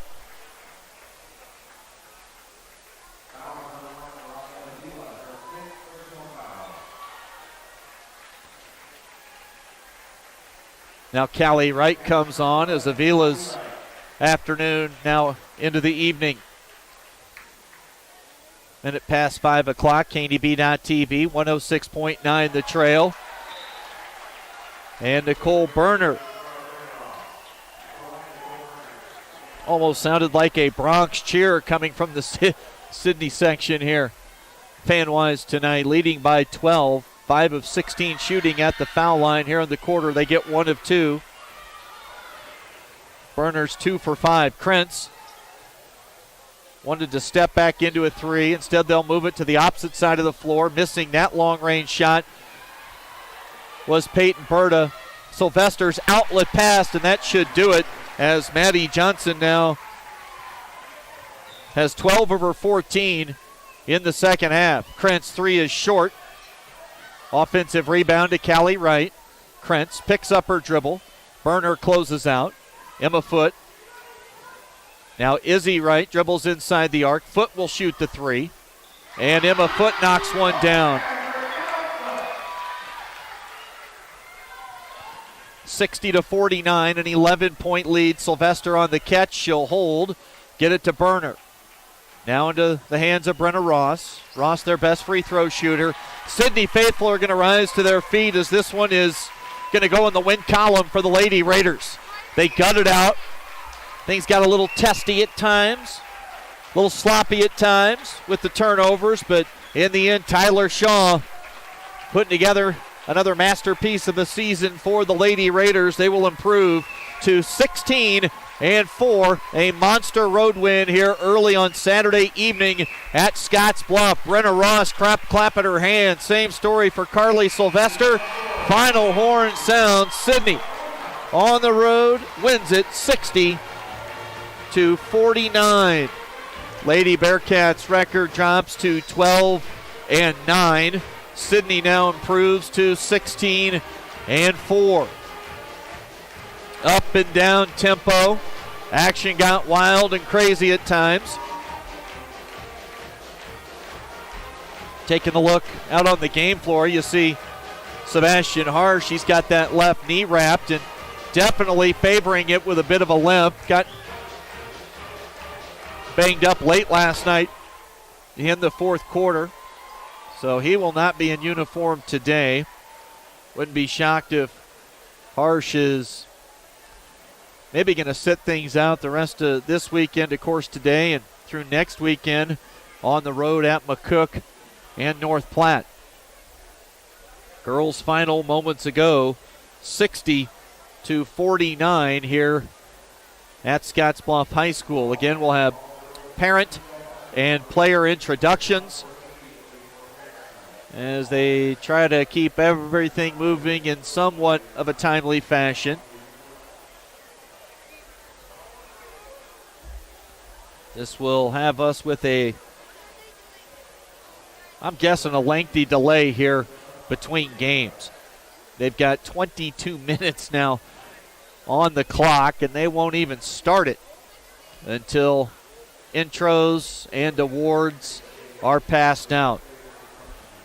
We'll add up some of the scoring totals, and we'll come back here in just a moment, talk about this ball game a little bit more right after this on the Rural Radio Network. Why do we work all hours of the night? Head towards challenges instead of turning away, and work together to solve the toughest problems so you can enjoy the little things and all the big moments life has to offer. Tri-State and our family of electric cooperatives. Brighter, stronger, better together.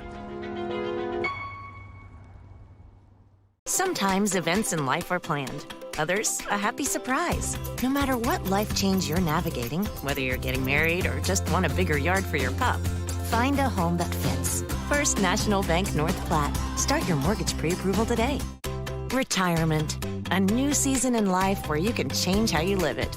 And something easier, convenient, that feels just right. When it's time, find a home that fits. First National Bank North Platte. Start your mortgage pre-approval today.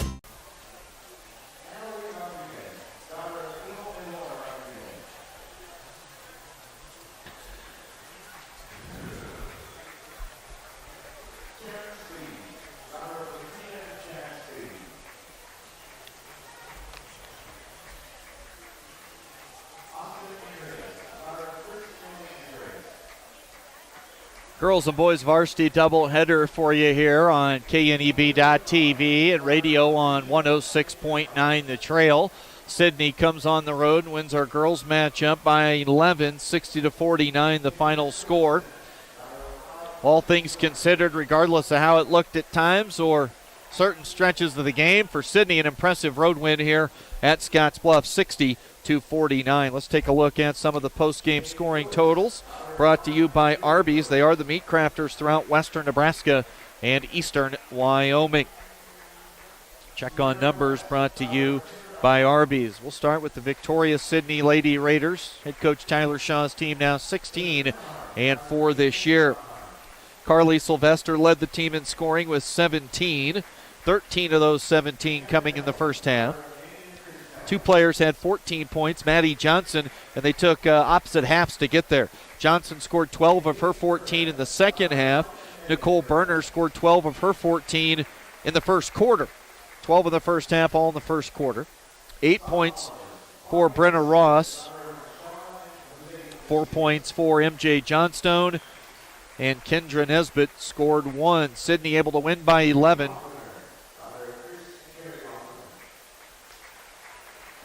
Despite hitting 5 of 17 at the free throw line in the fourth quarter. 5 of 17 at the line coming down the stretch in the fourth quarter.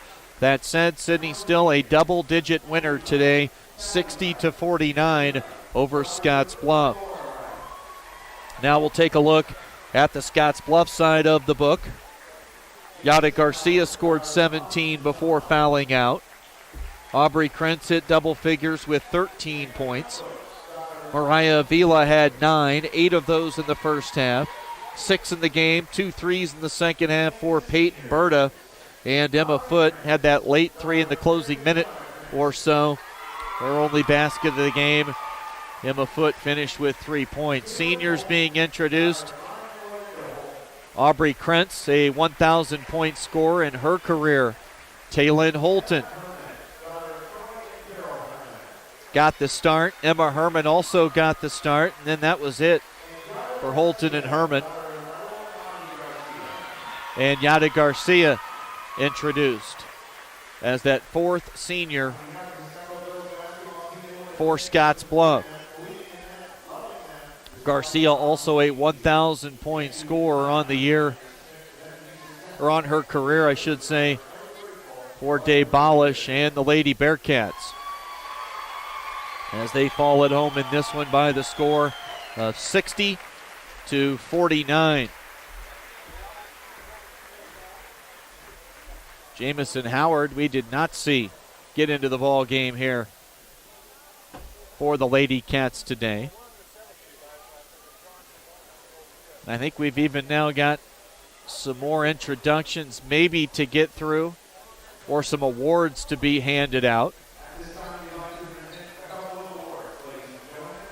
Yep, got a few awards. So we just got to our check on the numbers, brought to you by Arby's. We'll take a timeout. When we come back, we'll get to our Taco John's player of the game for Scottsbluff. Box Butte General Hospital continues our mission to lead and innovate in healthcare delivery and community wellness. But this isn't just a hospital. This is home to exceptional patient care. This is the greatest place to work, receive care, and practice medicine. This is innovation in action. This is community wellness. This is where specialty clinics fit your needs. This is where a friendly smile, a warm hand, and an empathetic ear exist to care for you. We are Box Butte General Hospital. This is us. Great things are happening here since 1976. At ALLO, one of the core values I see every day is local. We truly believe in being local, sponsoring local events, giving back to the communities that we're a part of. ALLO's making a difference in the communities that they're in by providing a service that's a lifeline for everybody in their everyday lives. Whether it be personal, school, professional, we provide the best service possible and most reliable service possible.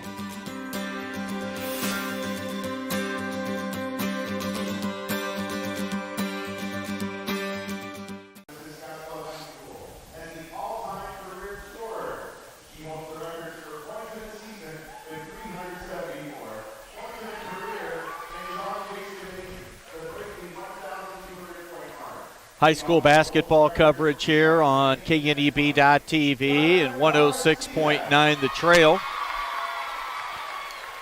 Some player awards being passed out right now to these Scottsbluff seniors. Aubrey Krentz now walking out with her mom and dad. Dave Bolish handing out some hardware. Final score in the girls' game, 62-49. Sidney entered the day in fourth place in the Class B PowerPoint standings. Scottsbluff was one spot behind them in fifth off the big win last night. And Sidney with a little bit of separation after a road win here against the Lady Bearcats this evening.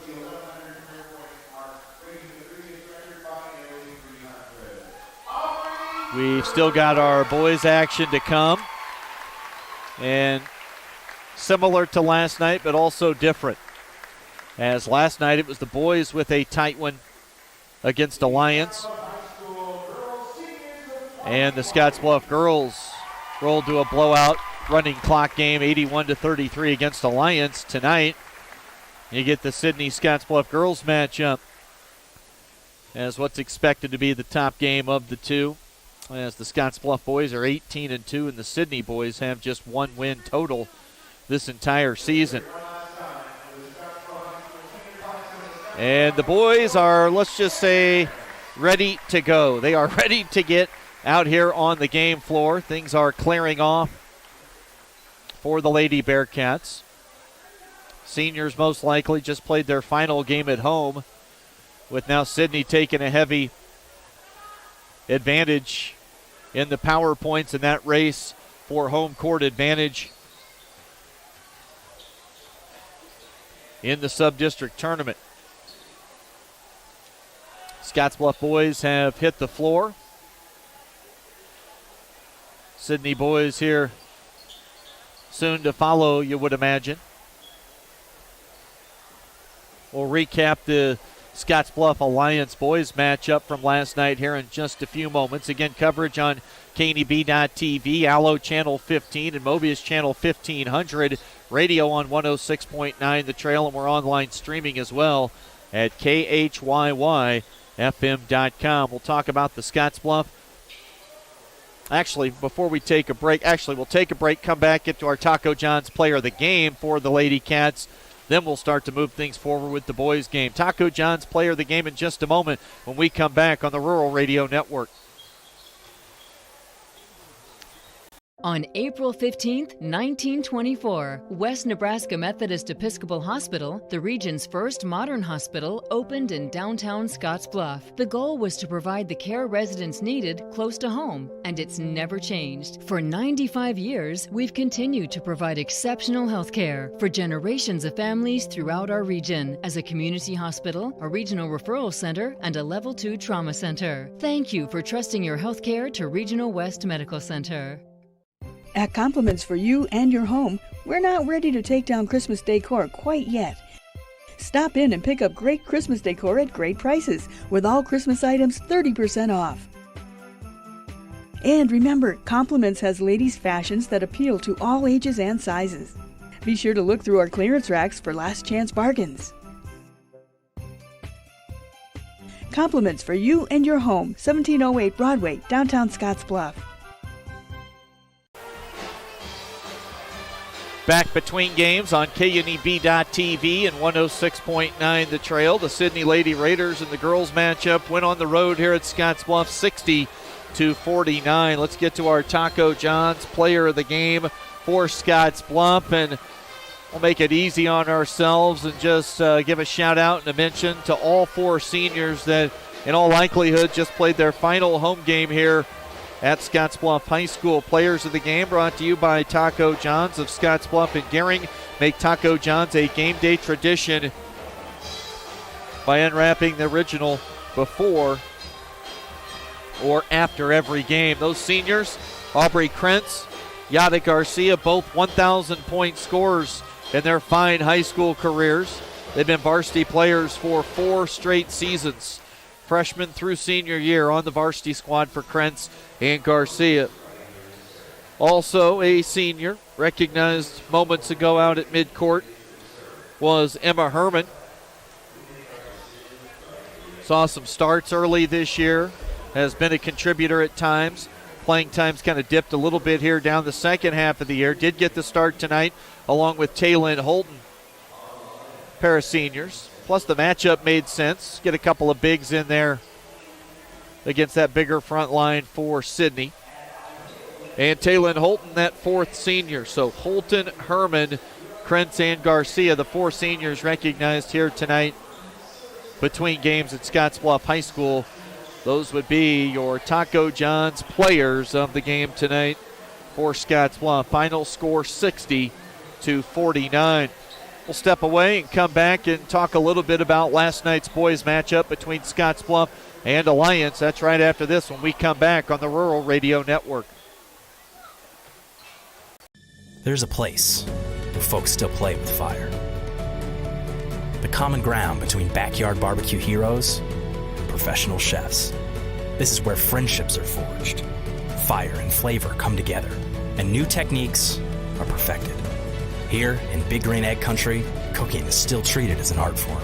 And since the most versatile grill you'll ever own comes with a lifetime warranty, you'll always have the ultimate cooking experience. Visit the experts at Paul Reed Construction, your authorized Big Green Egg dealer. At Elite Physical Therapy, we provide preventative and rehabilitative treatments that maximize function and promote well-being for patients of all ages. With 2 locations in Scottsbluff and Gering, we offer the convenience of you choosing your location with the same great services no matter where you go. Stop into one of our locations today, in Scottsbluff at 214 West 27th Street or in Gering at 10th and M Street, and see what Elite Physical Therapy can do for you. Treatment you need and care you deserve.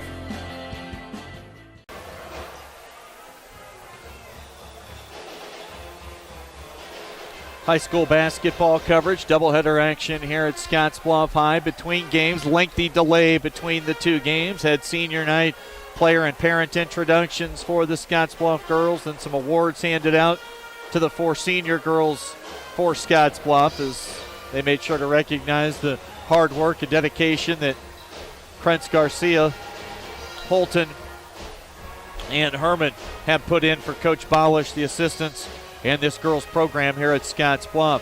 boys teams are out on the floor warming up, Scottsbluff and Sidney, in one that's probably not going to be all that competitive. The Scottsbluff boys are 18-2. Sidney boys are 1-16. Although I will say this, no team in the Panhandle has played Scottsbluff tougher over the last decade than Sidney. They have won here in a sub-district final, erasing a 20-point deficit in the second half to win. They've won multiple times on their home floor. They beat Scottsbluff in a state tournament first-round game in a year that Scottsbluff might have had their most talented team in school history. So the talent is down. That's why the record is the way it is, because Austin Lewis can coach, and Eric Cole before him did an excellent job. So talent down right now. Coaching, though, not an issue with Austin Lewis in charge for this Sidney boys program. Again, they have never backed down from the Bearcats, but on a day like today, talent might be such an issue that we are in for one that might not be all that close. Let's go back to last night for the Scottsbluff boys. Jumped out to a 13-3 lead at the end of the first quarter, and kind of everybody was thinking, well, here we go again, as Scottsbluff had won, 26 of 27 against Alliance, out to a 10-point lead at the end of one, and then Joel Baker got going. Baker scored 11 points in the second quarter, 9 of those 11 coming on three-point shots. And at halftime, the Cats' lead was just 21-20. Pretty much back and forth, nip and tuck throughout in the second half. Josiah Diolas had a huge third quarter, scoring 14 of his game-high 31. 22 of his 31 came after halftime. Diolas scored 31. Scottsbluff then in the fourth quarter able to keep things to about a 5-6 point lead, and then some free throws late. And they outscored Alliance 17-8. Baker had just 6 points in the second half. And Scottsbluff a 9-point home victory, 56-47, the final last night, as they improved to 18-2. Their losses this year to Cheyenne East and Hastings. Those same two teams have beaten Alliance, and Alliance has lost twice to Scottsbluff, and another loss in the mix there against one of the best teams in C1 in Ogallala. We'll hear from Scottsbluff head coach Scott Golian here in just a few moments. Plug and play. Grab that post-game interview from last night. Talk a lot about the victory last night. Get a little bit of information on this Sidney team that comes in. Again, some down talent this year. Young team, 1-16 the record for Coach Austin Lewis. We'll hear from Scottsbluff head coach Scott Golian coming up here very shortly. Jeff Kelly's got basketball, speaking of coming up shortly. KMOR 93.3 and KMORFM.com. Jeff in Wyoming tonight with Gering taking on Wheatland. Girls scheduled to tip at 5:30. Pregame now, or getting close. And then the boys' action will follow this evening. Gering boys last night got a win over this Sidney team, 56-50. And the Gering girls last night got beat by Sidney, 53-35. Both teams out warming up. We'll take a timeout. When we come back, we'll hear from Scottsbluff boys head basketball coach Scott Golian right after this on the Rural Radio Network. Are you looking for the perfect place to hold a wedding, family reunion, holiday office party, or business meeting? Well, look no further. The Hampton Inn and Suites Hotel and Conference Center is just the place for you. We're a full-service banquet facility that can host up to 400 of your guests. Stop in and see our spacious open-concept meeting rooms and begin planning your special event or family gathering today. Let us do the work for you so you can enjoy your guests. For personal service, stop by the Hampton Inn and Suites front desk. Fly United Airlines, operated by SkyWest with Western Nebraska Regional Airport. United is dedicated to going the extra mile for you with daily flights to and from Denver and a commitment to excellent service. Reserve your flight today. Plus, all United miles can be earned and redeemed with your flight. Finally, while visiting Western Nebraska Regional Airport, Hertz Thrifty Car Rental is there for your car rental needs. Make life easier, relax, and get on board with Western Nebraska Regional Airport. Chat with Scottsbluff coach Scott Golian. Coach, first things first, what can you tell us, if anything, about Sebastian in that injury? Was it the same knee from earlier in football season, or what do we know? I haven't got a chance to talk to our trainer yet, and he came back to the bench in good spirits, so I'm going to take that as a good sign, and we'll go from there. But yeah, I'll find out some more, and hopefully seems like it's probably a decent prognosis. I mean, he was in good spirits and on the bench, and he's icing it, so I think he'll be all right. Probably cracking jokes already, so that's a good sign. Oh yeah, I sat down next to him, and he was smiling and stuff, and he goes, "Don't worry, Coach, I'll be back in a week. It'll take me a week for football, so I'll be just fine." and then I said, "Hey, do you want to go back in the game and defend Baker a little more?" And he goes, "Yep, let's go." He did it. I mean, when you take Jack out to catch a breather and you put Sebastian in to go man-to-man on Joel, we saw it against Bomb at Abe Lincoln. On ball, Sebastian is as good as just about anybody outside of Jack on this team. Yeah, they're both tremendous, and I thought he did a really good job, and he was really excited at halftime. He's like, "When I'm in, Coach, I'm taking him. I'm going to guard him." So he likes that stuff. He likes that competition and taking on someone's best player, and he does a tremendous job of it. And he's athletic enough, and then he's big enough and long enough that he can pretty much guard all positions on the floor. And it feeds into everyone else, doesn't it? Oh yeah, I mean the defensive effort, Jack and him, and that just builds energy, and we need that, and we need it tonight. And kind of a grinded out game again, and we didn't shoot the ball tremendous, and there wasn't as maybe crisp on offense, and so we needed that energy for sure. Get out to the 11-0 start, and probably a lot of people were here thinking, well, here we go again. Fans wearing both colors here tonight, probably thinking that same thing. They settled in, and then Joel Baker got going. We know he can. He scored 11 in the second quarter, 3 from behind the arc, and that really got them back into the game. And really up until the closing moments, it was pretty much nip and tuck throughout. Yeah, Jack picked up the second foul, and that kind of hurt us, and then we probably need to do something different there. But offensively, I didn't think we were very good. I don't know how many times we've jumped out to leads, and then we go cold. And it's almost better if we, at times, get out to a big lead, but we got to stay on it, and we took some ill-advised shots, I thought, and just kind of let him hang on. We had a chance to really step on it, and we didn't do that, and Lance did a great job of getting Baker some open shots, and he knocked him in and got going. He was streaky. Josiah had 9 in the first quarter, finished the half with 9, then just absolutely took over in the second half. 22 of his 31 tonight in the second half, 14 in the third quarter when you made a little bit of a push, and he's unstoppable when he gets into the paint. And now he's starting to finish not just at the rim with the layups, but that 6 to 8 foot pull-up jumper's now money. Yeah, Josiah did a good job. When he was finally getting some of those baskets, I thought he was making better decisions on where he was driving and what shots he was getting. I think he drove himself into some trouble there in the first half, and then at times in the second half. But when he's getting really good, he's finding that spot to get to at the right time and getting there right now. And if he can continue to do that and then just make the best decision possible, I think our offense runs crisper that way. Maybe the key to this game tonight, and I don't know because I don't have it in front of me, and you can find out later, you guys crushed the offensive glass. Well, I mean, how many did Dawson get there? I mean, in that stretch where we were making shots, but he kept coming up with offensive rebounds and big ones. And, yeah, I mean, I thought we did a really good job on the glass overall, both ends of the court. I want to highlight Dawson's dives for a loose ball and kicks it ahead. That was a huge play. And I know he's probably wasn't as good of scoring night for him, but he did so many little things good for us and just played his tail off and got to the offensive rebounds and came up huge with a dive on a loose ball. I mean, those are the types of plays we need to win games. And those offensive rebounds, they're huge for who gets them. They're deflating for the opposition when they can't secure a defensive miss.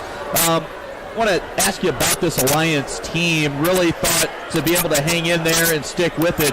this is one that has a chance to benefit them down the line, playing you and your building as tight as they did here tonight, whether it be in the sub-district or if something would happen, then they'd have to go on the road in a district final. Of course, they know they won at Mount Michael a year ago, but this could be a game to build on if you're Alliance. Yeah, I mean, they did a lot of good things, and they had a pretty good game plan against us, and then to get down 11-0 and on the road and to continue to just keep coming was, a credit to them and a credit to Coach Baker and those kids. And they're going to be a tough out for anybody down the road. And, we're planning this possibility we see them one more time. Or who knows, maybe multiple times here. But they've positioned themselves really well on the postseason. And, Coach Baker and I were talking before the game, and, we're going to get a chance to maybe bring a couple teams out west this year. And that'll be nice. Alliance trying to get back to a state tournament for the third time in 4 years. I think that goes a little bit underappreciated by basketball fans out here in the region with the success you guys have had. Alliance has been plugging along and doing great things here for a few years now. Now the real key, you got to show up. And what you want to see tomorrow from your kids is dialed in early, put the foot down, and don't give a team that is just subpar talent with you right now no ability to stay around early. Yeah, we're gonna have to we gotta focus on us and make sure we're executing and doing things the right way, and making sure we're getting better each time we step on the court. So, Sidney is. Their record's not very good, but they have a good coach. They execute their stuff fairly well. He's going to put them in the best position to be successful. And if we don't play to our standard, then, it could be a grinder again. See if I can find a score here quickly. I know they were, I believe, leading at halftime tonight over at Gehring.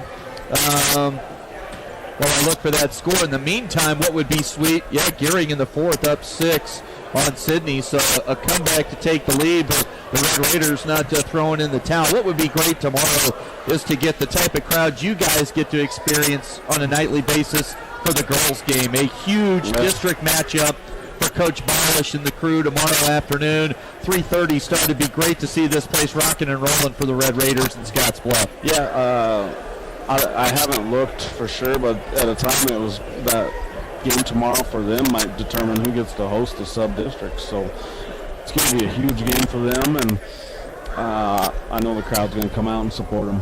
Well, we're looking forward and no travel this weekend, no Coach. No travel. Just hang around here. Good grief. Freaking miracle.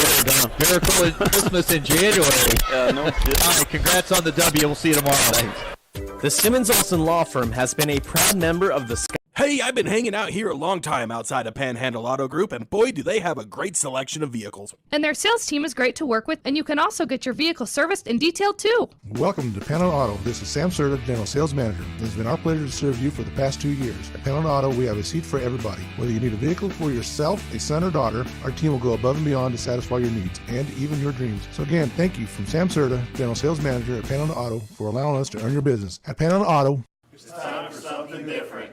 On April 15, 1924, West Nebraska Methodist Episcopal Hospital, the region's first modern hospital, opened in downtown Scottsbluff. The goal was to provide the care residents needed close to home, and it's never changed. For 95 years, we've continued to provide exceptional health care for generations of families throughout our region as a community hospital, a regional referral center, and a Level 2 trauma center. Thank you for trusting your health care to Regional West Medical Center. Chris Kittrell back with you on KNEB.TV and radio on 106.9 The Trail as we get set for the Scottsbluff boys taking on Sidney. Some senior introductions. They introduce the boys, seniors. Now they'll pose for photos from parents across the way.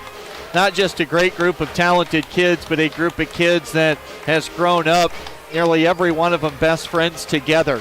Sam Clarkson, Sebastian Harsh, Josiah Diolas, Jack Darnell, Chance Parker, and Quentin Scott. These guys been running in the same circle since They were little kids playing together in Carpenter Center League football, 3rd, 4th grade, youth traveling basketball at those same ages. It was neat seeing 3 of these guys sign their college letters of intent on Wednesday afternoon, but it also drove home the fact that youth comes and goes in a hurry. The real world awaits these guys here in the very near future as they're making decisions to start to go their separate ways, but a lot of work to be done here for a senior year on the basketball floor for the Scottsbluff Bearcats this year. Record is 18-2. Losses to Hastings and Cheyenne East. Outstanding competition with those 2 losses. Top-notch programs. We're getting set for the playing of the national anthem. We'll break, and then we'll come back with the introduction of starting lineups right after this on the Rural Radio Network. Run with us in the unstoppable John Deere Gator XUV 835 and be prepared to go the extra mile. Because when others take rain checks, we take the wheel. With 3 wide seating, heat, and AC, this is the coolest, most comfortable Gator yet. Nothing runs like a Deere. Run with us. Visit 21st Century Equipment in Alliance, Torrington, Scottsbluff, and Bridgeport, or visit 21stcenturyequipment.com. At Platte Valley Bank, we offer loans with competitive rates and quick decisions from our experienced lenders. Our team works hard to get to know you and your business. From ag to auto, home loans, and everything in between, we're here to help. Stop by Platte Valley Bank or apply online to find the loan that is right for you today.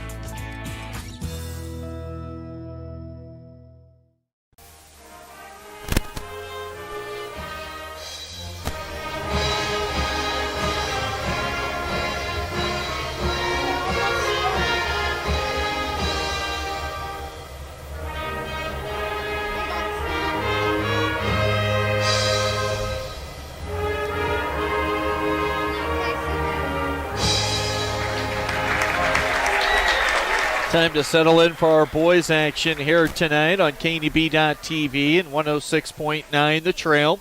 We had our Platte Valley Company's pregame show for our boys matchup. You heard Coach's comments, pregame thoughts from Scottsbluff head coach Scott Golian from last night after the game, brought to you by The Zone at Scottsbluff Screen Printing. And key to the game from Coach, really just coming out ready to play, taking care of their own business, brought to you by Team Auto Center, home of that lifetime warranty. Now let's get to the intros of starting lineups, brought to you by Western Nebraska Community College. From diplomas to degrees, it's for me. Learn more at wncc.edu. Sawyer Dickman's a 5'10 sophomore, averaging 8 points for Sidney. Zach Burke, a 6'1 junior, averages 7 points. Skylar Heineman in the backcourt, their leading scorer, 13.5 points a game.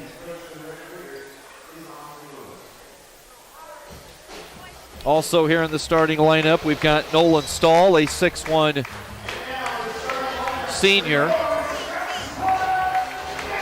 And need to find that other number. I think Dylan Gunkel, number 23, a 6'1 junior. Quentin Scott on senior night getting the nod. Q gets his first start of the season. Great to see. Josiah Diolis, that senior in the backcourt, leading scorer, entered the weekend at 20 a game. Had 31 last night.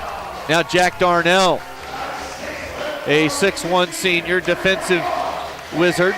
Chance Parker, a senior at 6'6", averages 10 points and 9 rebounds. And now Sam Clarkson being introduced. Clarkson, 6'6", averages 9 points and 4 rebounds a game. Opening tip here in just a moment, brought to you by Papa Murphy's Pizza. Find them at 2801 Avenue B in Scottsbluff, where it's loved at 425 degrees. Don't forget to register for the Papa Murphy's Text Club for a sweet deal waiting on you there. It'll be Heineman, jumping center. Skylar Heineman, just a 5'8 senior. He'll jump it against Chance Parker. This looks like a mismatch. 8 on the clock. Scottsbluff beat Sidney on opening night this year, 69-28 to start the Western Conference tournament. Scottsbluff in the home white, Sidney in the road red uniforms here today. Parker wins the tip, and Scottsbluff controls. Opening possession of the night. Diolis has it in the front court for the Cats. They go to the high post. Dribble handoff action to Darnell. They will lob it along the baseline on the catch and finish. A reverse layup. The assist goes to Sam Clarkson, and the first 2 points of the night to the 6'6 senior down low, Chance Parker. Cats lead 2-0, and we're going to get an offensive foul on a screen called against Dylan Gunkel. That'll be his first. First team foul against the Red Raiders. Head coach Austin Lewis, a good one. The architect of one of the great comebacks by an opponent in this gym's history a few years ago when they trailed by a ton late in the third quarter, came back and stunned Scottsbluff here on their home floor to win a sub-district championship. The likes of Jake Burke, John Smith, Eric Doty, Mitch Porter, that crew, one of the best road wins here ever at Scottsbluff High by that Sidney team a few years back. Second foul immediately on Gunkel, and Clarkson off the mark. Checking in will be Connor Hartzler. 2-0 start for the Bearcats. No team over the years, let's call it maybe the last 6 to 8 here in the region, has played Scottsbluff tougher than the Sidney Red Raiders. Couple of misses for Clarkson. Hartzler, or check that, Sawyer Dickman on the dribble penetration, can't score the layup. Rebound grab by Parker. Now Diolis into the front court, got loose with the dribble, and now a reach-in foul called against Skylar Heineman.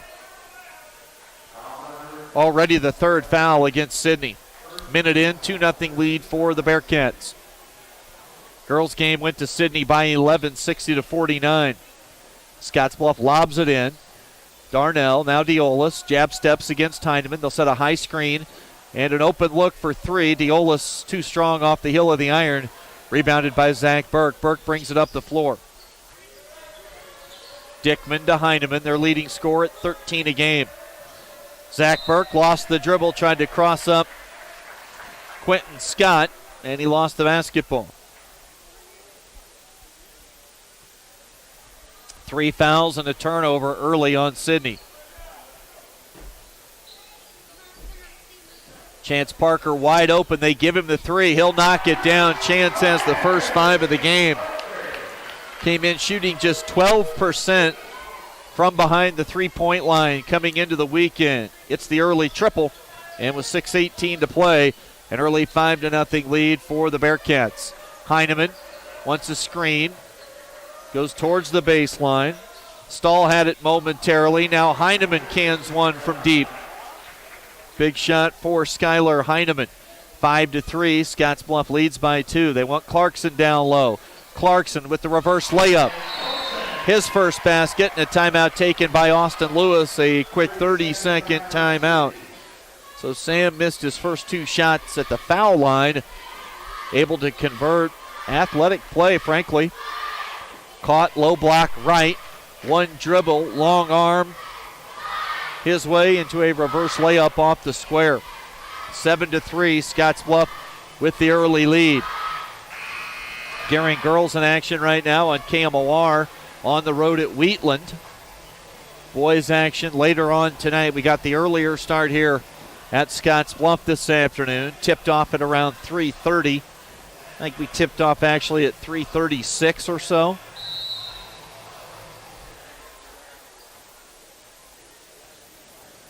A little bit delayed between games with some player recognition for both the girls and boys. Some awards passed out by girls coach Dave Bolish. Stahl gives it to Heineman. Sidney just 1 win this season. 1-16. Sawyer Dickman works against Jack Darnell. Dickman hangs in the air. Darnell rebounds the miss. Jack will push the basketball. Jack Darnell loses it on the way up. Zach Burke has it. Here comes Sidney. 3-on-2. Zach Burke in the lane. A little floater with the right hand. Too strong off the backboard. Comes off, knocked away out of bounds. Last touch by the Red Raiders. 7-3 our score. Scottsbluff with the early 4-point lead. Quentin Scott going to handle the basketball. He'll jog it into the front court. Clarkson. Now Q. Quentin Scott can't hit the three. Offensive rebound, Chance Parker. Fouled on the putback attempt. And 2 shots coming for Chance Parker. At the foul line this year, Parker shooting 59%.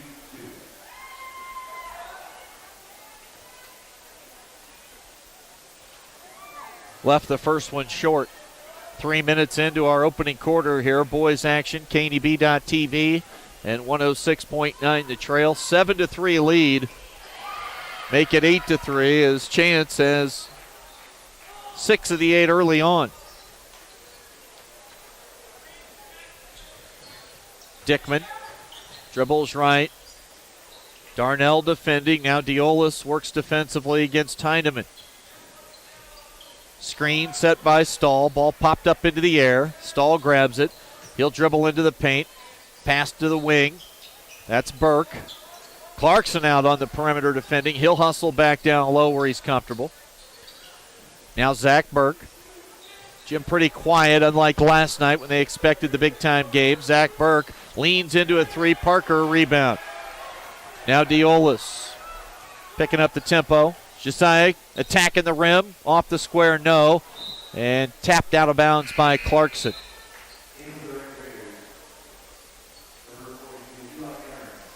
Eli Aarons checks in, a senior for Sidney. Dawson Moore, a regular starter. Didn't start tonight with Quentin Scott, the senior, getting the nod. Dawson Moore, the second leading scorer. He averages 17 a ball game. Checks in for the first time tonight. 2 defenders near Dickman. Dickman works his way into the paint, runs into the brick wall and Sam Clarkson. And we're going to get a whistle and a foul called against Big Sam. Sam rolls his eyes on that one. Now turns his head. 8-3 lead. Inbounds pass. Aarons misses the layup. Offensive rebound. Missed it the second time. Parker another board for the Cats. Diolis has it. Hesitation. Now crossover. Flips a pass into the corner. Scott dumps it down low to Clarkson, and a foul in the post will go against Connor Hartzler. That's the second on Connor Hartzler. 2 on Gunkel, 2 on Hartzler early. Scottsbluff will inbound along the baseline. They'll bounce it into Parker. He's hit 1 3 already. Finds Dawson Moore. Wide open look. Moore left it short. board. Scott gives it to Diolis. No. Offensive rebound. He'll get a third crack at it. Foul from behind goes against Skylar Heineman. Heineman now has 2. 2 fouls apiece on Heineman, Gunkel, and Hartzler in the first 4 minutes and 20 seconds. 8-3 lead for Scottsbluff.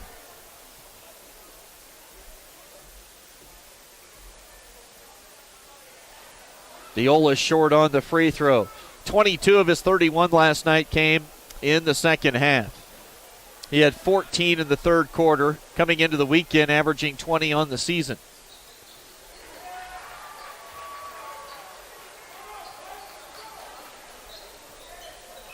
Cats by 6 right now. They lead 9-3. They trap out near midcourt. Eli Aarons will shoot a triple, misses. And here comes Scottsbluff. Diolis 4 on 3. Josiah goes right to the bucket. Easy finish for Diolis. Scottsbluff leads 11-3. And Sidney in trouble early as expected here tonight. Just 1 win this year. Ball is loose. Clarkson picks it up. 1 dribble. Gives it to Diolis. Tried to feed it to Dawson Moore. Knocked away by Zach Burke.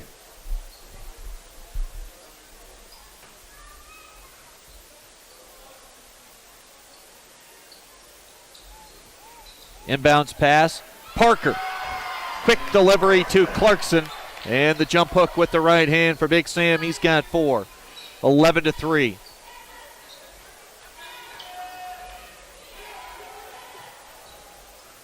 That should be 13-3, I believe. Let's see if they get that score corrected. Let me double check my book when we get a moment. 2:35 to play in the first half. Heineman, the lefty, feeds Stahl. Stahl reach-in foul goes against Chance Parker.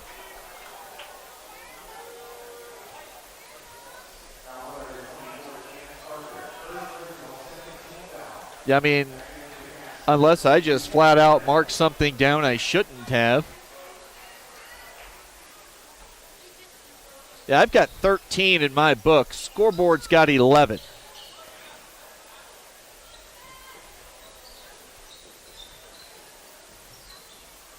Sidney basketball with Zach Burke. Ahrens catches at the high post. Feeds a wide open Skylar Heineman, who knocks in a triple here off the right side. Heineman has all 6. And the Bearcats on the scoreboard lead 11-6. It should be 13-6. Diolis attacks the rim. Easy finger roll layup for Josiah. 5 points in the quarter. He's got 5. Parker has 6. That's 11. And 4 for Clarkson, so it should be 15-6. And now Burke dribbles off his foot. Or did he dribble off Quentin Scott's foot? Because Scott really made an effort to go chase that down.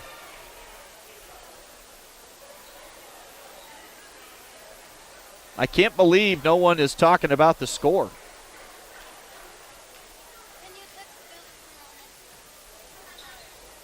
Now they've tacked on the 2. 15-6. Sawyer Dickman, a lot of dribbling on the perimeter, works his way to the right baseline. Throws it back to Burke out near the 10-foot stripe. 90 seconds to play in the quarter. Cats lead 15-6. 1:22 to play. First quarter action. And now a 5-second count on the dribble whistled against Sidney. Their 3rd turnover here in the first quarter. Moore, Darnell, Diolis, Parker, and Scott on the floor right now for Scottsbluff, leading by 9. Diolis, pitch back play to Dawson Moore, and Moore reigns in. A 3, 18-6, 65 seconds to play in the quarter. Now Heineman gives it to Burke. Scott eyeballing that screen that's coming. Heineman. Now a slip screen set by Stahl. Nothing doing as he ran to the bucket. Dawson Moore got a hand into the passing lane. Austin Lewis, the fine Sidney coach, up off the bench.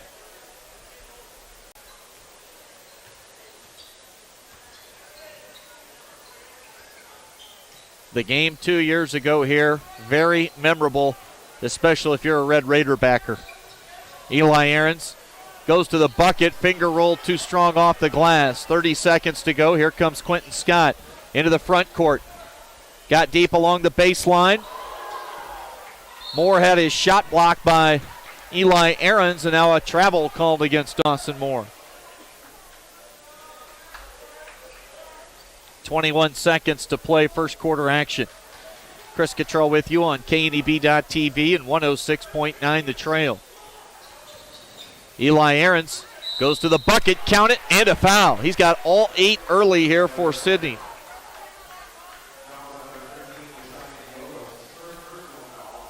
For more than 125 years, Wells Fargo Advisors has created wealth management and investment strategies aimed at achieving their clients' personal financial goals. Call Ryan Windhorst at 632-7561. Together, you'll go far. Heineman has all 9 for Sidney. Cats doubling up the Red Raiders, 18-9. Now Dickman picks Diolis' pocket, tacks the rim, and lays it in before the buzzer sounds. A late turnover, costly for Scottsbluff.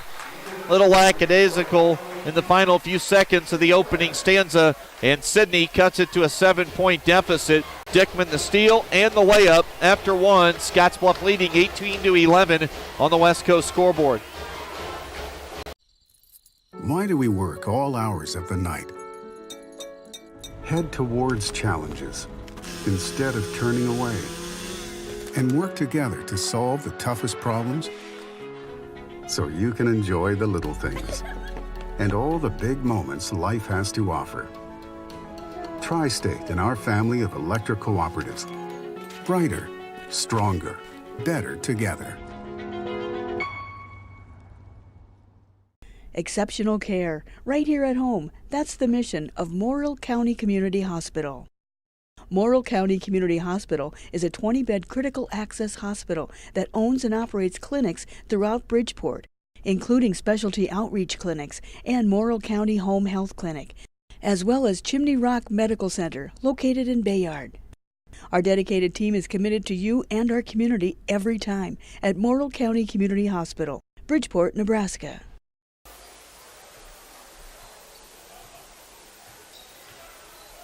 High school basketball coverage here on KNEB.TV and 106.9 The Trail. Start of the second quarter. A quick turnover committed by Sidney, their fourth of the game. Cats lead by 7, 18-11. Quentin Scott. Now Diolis. Jab steps. Feeds Scott near the left corner. Back to Jack Darnell. Darnell lost his footing on the pass.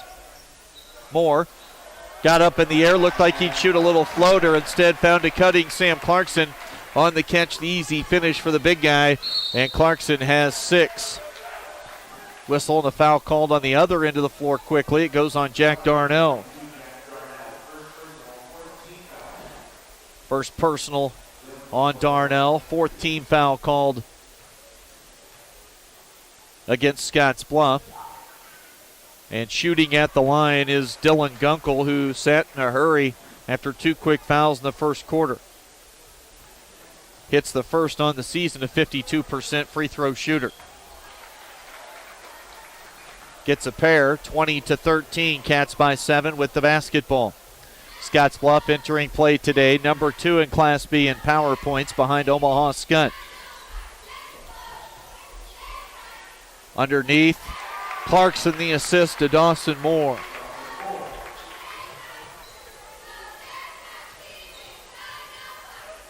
Heineman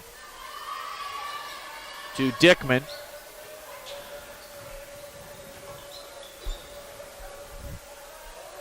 .6:42 to play, first half. Skylar Heineman had 9 of their 11 in the opening quarter. Now Dickman. Boy, fading towards the baseline. Knocks a tough shot down. Sawyer Dickman has 4 points. Dawson Moore trying to answer quickly on the other end with a long 3. Here comes Dickman. Off the miss. Sawyer Dickman will circle back. Now spins back towards the baseline. Jumper on the way. That falls for Sawyer Dickman. 22-17. Lead is 5 for the Cats. 6:02 to play in the half. Diolis attacks the rim, can't score it. Board, misses that opportunity. Third crack, this one falls for Clarkson. He's got 8.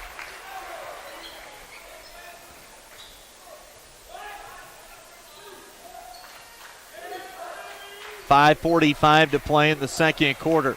Sawyer Dickman feeling pretty good about things right now personally in this game. He's got 6. Heineman's got 9. Low pass, saved by Burke. Thing about rolled out of bounds. Connor Hartzler. Now they move the ball around to the right wing. Gunkel sets the side screen and roll action. Now Quentin Scott comes up with a steal. He attacks the rim and lays it in. Quentin Scott on senior night got the start and gets a bucket. Sidney's turned it over 5 times. 9-point lead for Scottsbluff. Zach Burke hesitates, dribbles inside the foul line. Heineman has it. Heineman waited before he put the ball on the floor. He's got Darnell defending. And a timeout taken by Austin Lewis. We'll step away with them quickly. 4:53 to play in the half. Cats lead by 9 on the West Coast scoreboard. Changing leaf colors means yard work. Your friends at Tri-City Stormwater wants to remind you of the proper way to dispose of fallen leaves. Leaves make great mulch for trees and bushes and compost for future gardens. The city also has yard waste bins, so they can dispose of all your leaves at the city compost facility. Always keep your leaves out of the gutters. Not only do they cause clogging and flooding, they can pollute our waterways by causing nutrient overload. So keep your yard looking good and your drinking water safe, because it's our water, our responsibility.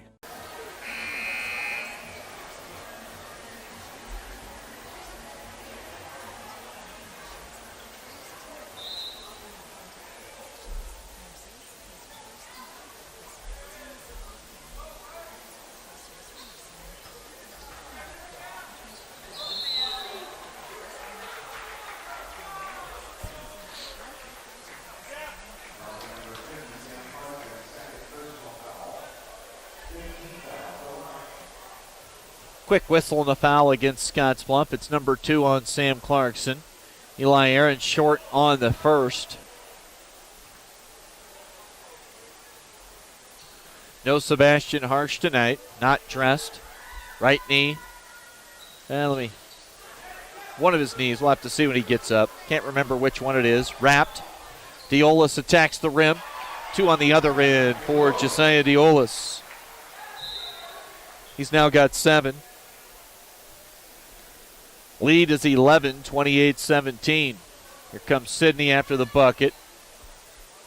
We'll see James Bruner check in at the next dead ball. Gunkel with a turnaround shot. Rebounded by Clarkson. Here come the Cats looking to run. Dawson Moore in traffic, and the pass is stolen away.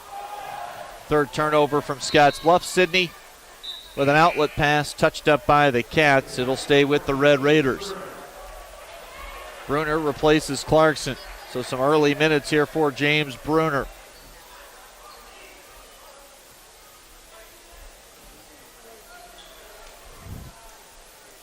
Burke inbounds pass comes to Heineman. They throw it away. Diolis has it. He'll go up and finger roll that layup for 2.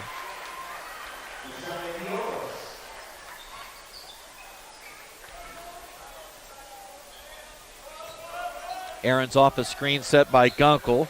He'll play it back up top on the feed to Burke. Now Heineman. And tough shot off the square for Connor Hartzler for 2 in traffic.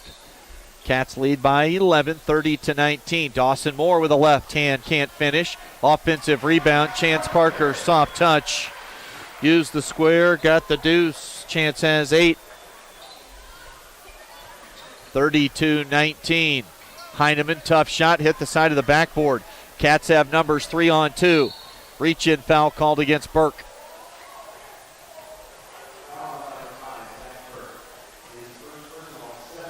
.320 to play here in the first half.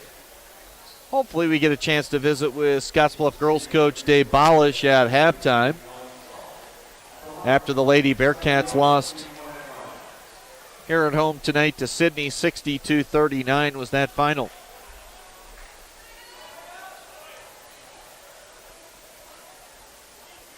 One and one at the stripe for Josiah.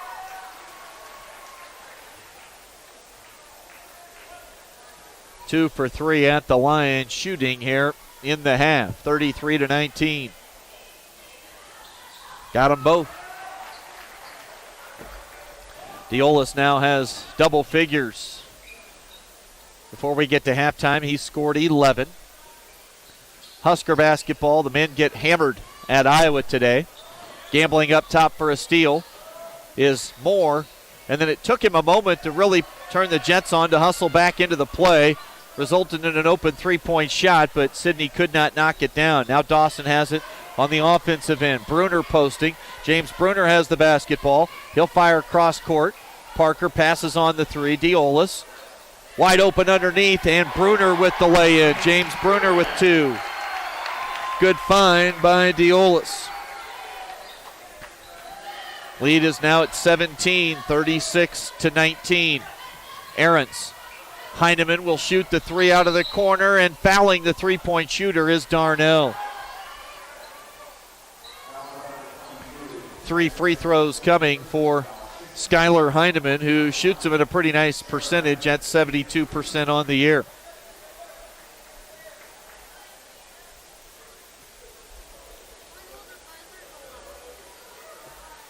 Heineman soft touch. Nice rotation. He's got 10. He's their leading scorer, 13.5 points per ball game. Misses the second. Cats lead right now, 36-20. Quentin Scott back on. Darnell takes a seat with those 2 fouls. 2 apiece on Darnell and Clarkson. And Heineman bookends a pair of makes. 2:20 to play, or 2:25, excuse me. Diolis hangs in the air, challenged by Stahl, and a whistle and a foul is going to go against Nolan Stahl.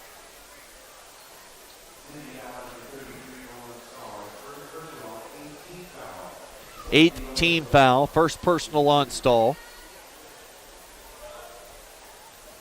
And Diolis back to the line to shoot 2 this time.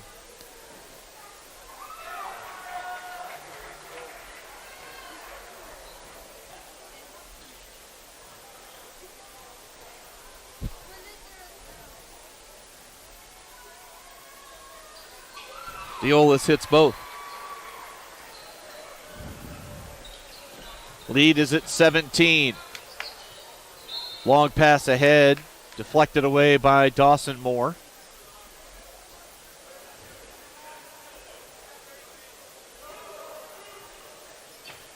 Burke cuts to the wing to receive the inbounds pass. Heineman. Parker, quick hands. Got the deflection, outlet pass up ahead. Diolis, another assist to James Bruner, who's got 4. 40-21, just under 2 minutes to play in the first half. Eli Ahrens, now Stahl. One dribble, lost it, out of bounds, touching it last, Scottsbluff. It was either Parker or Bruner with a hand on it.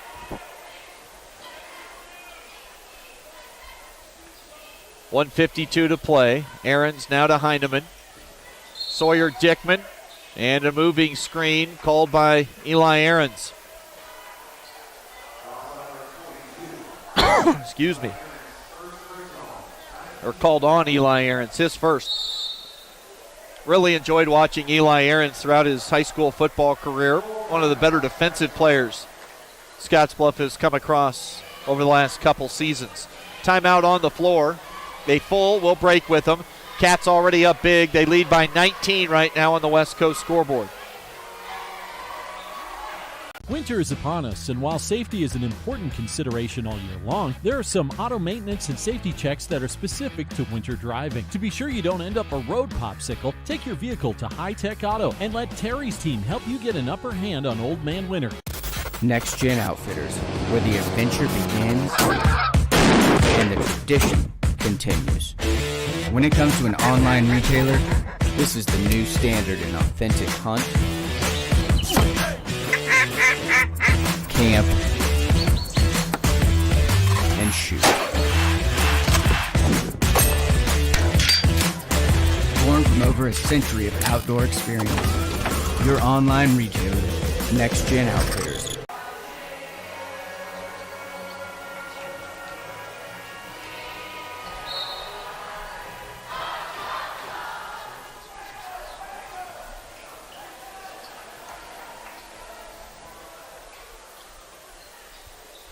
Out of the timeout, Scottsbluff basketball. Design play to get Dawson Moore a 3 out of that left corner. Just could not knock it down. Here comes Sidney. Zach Burke steps into a triple and knocks it down. Zach Burke has his first 3 points of the night. Sidney to within 16. It's 40-24. Diolis lost his dribble, hangs in the air after he regained his balance and scored. Josiah has 10 points in the quarter, 15 already for the ball game. Bruner helps defensively. Now Burke walked with it up top.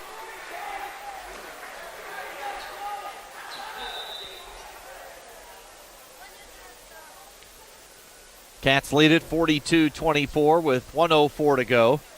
Bobby Knight returned to the University of Indiana at Assembly Hall for the first time since he was fired in the year 2000 today. And got a raucous ovation from the home folks. Coach Knight clearly not in the best of health. But at least while he's still alive, able to get back to Assembly Hall and take in the love from the home folks. Husker men get hammered in Iowa City today. Their losing streak continues to build. Now Deolis has the basketball for Scottsbluff. Really no answer defensively. Sidney can't stop that. No one can stop Deolis, really. Now a steal, grabbed by Parker. Parker picks up his dribble, fires a pass to Quentin Scott. Scott attacks the rim, missed the layup. O-board Bruner goes up, layup. He's got 6 here in the first half.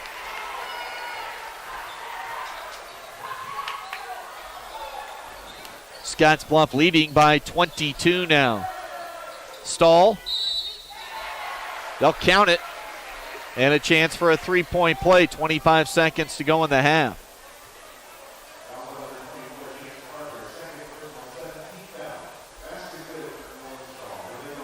I think the bench talking to Bruner, wanting him to dunk that ball.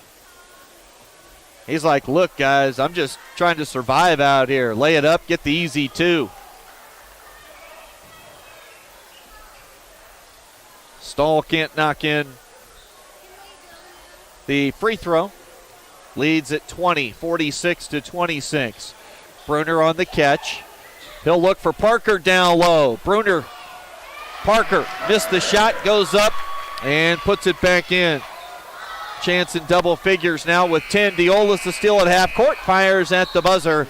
And we have reached the halftime break. Boys varsity action here at Scottsbluff High School as expected. It's all Bearcats. They lead 48-26 at halftime on the West Coast scoreboard.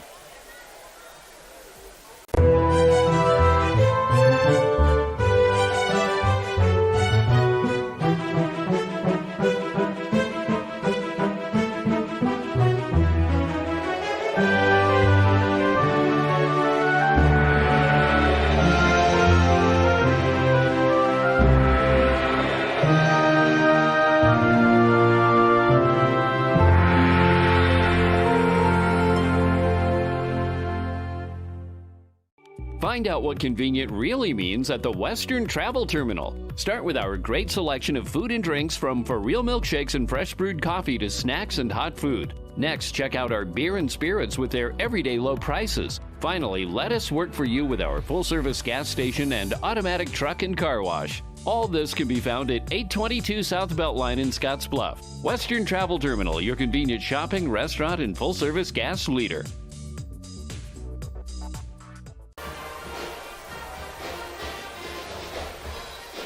Coverage for Scottsbluff and Sidney. Girls and boys action here today on KNEB.TV, Allo Channel 15, and Mobius Channel 1500. Radio on 106.9 The Trail, and streaming online at KHYYFM.com.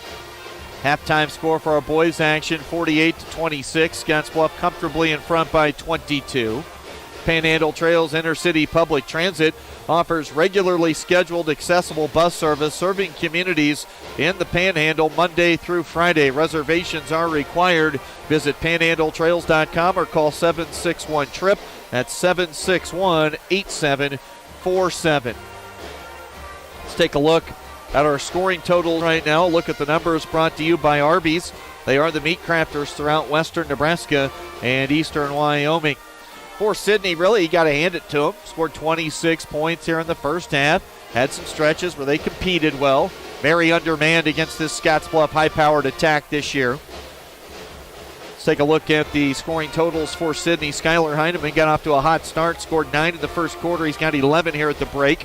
6 points for Sawyer Dickman. 3 points in the ball game for Zach Burke. 2 apiece for Dylan Gunkel, Connor Hartzler, and Nolan Stahl.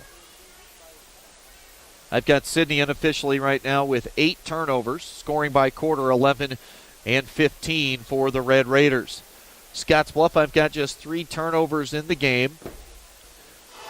18 points in the first quarter. They go off for 30 in the second. Josiah Deolis has 17 here at halftime. Also in double figures already, Chance Parker has 10. Sam Clarkson knocking on the door. He has 8. James Bruner off the bench, going to get some minutes today with Sebastian Harsh out of the lineup with that tweak of the knee last night late. Bruner has 6. 5 for Dawson Moore, who did not start here on senior day. Quentin Scott got the nod. And Q has 2 points at halftime. Boys action. Exceptional care, right here at home. That's the mission of Morrill County Community Hospital.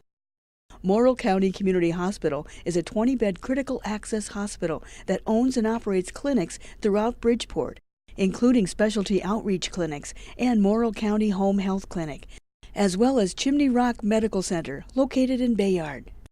Our dedicated team is committed to you and our community every time at Morrill County Community Hospital, Bridgeport, Nebraska. Logos in Gearing is the place to get all of your school spirit gear, personalized gifts, and promotional items for your business and employees, and banners for any special event. Logos is also the only place to stop for custom screen printing or embroidery. You can even design it yourself on their interactive website.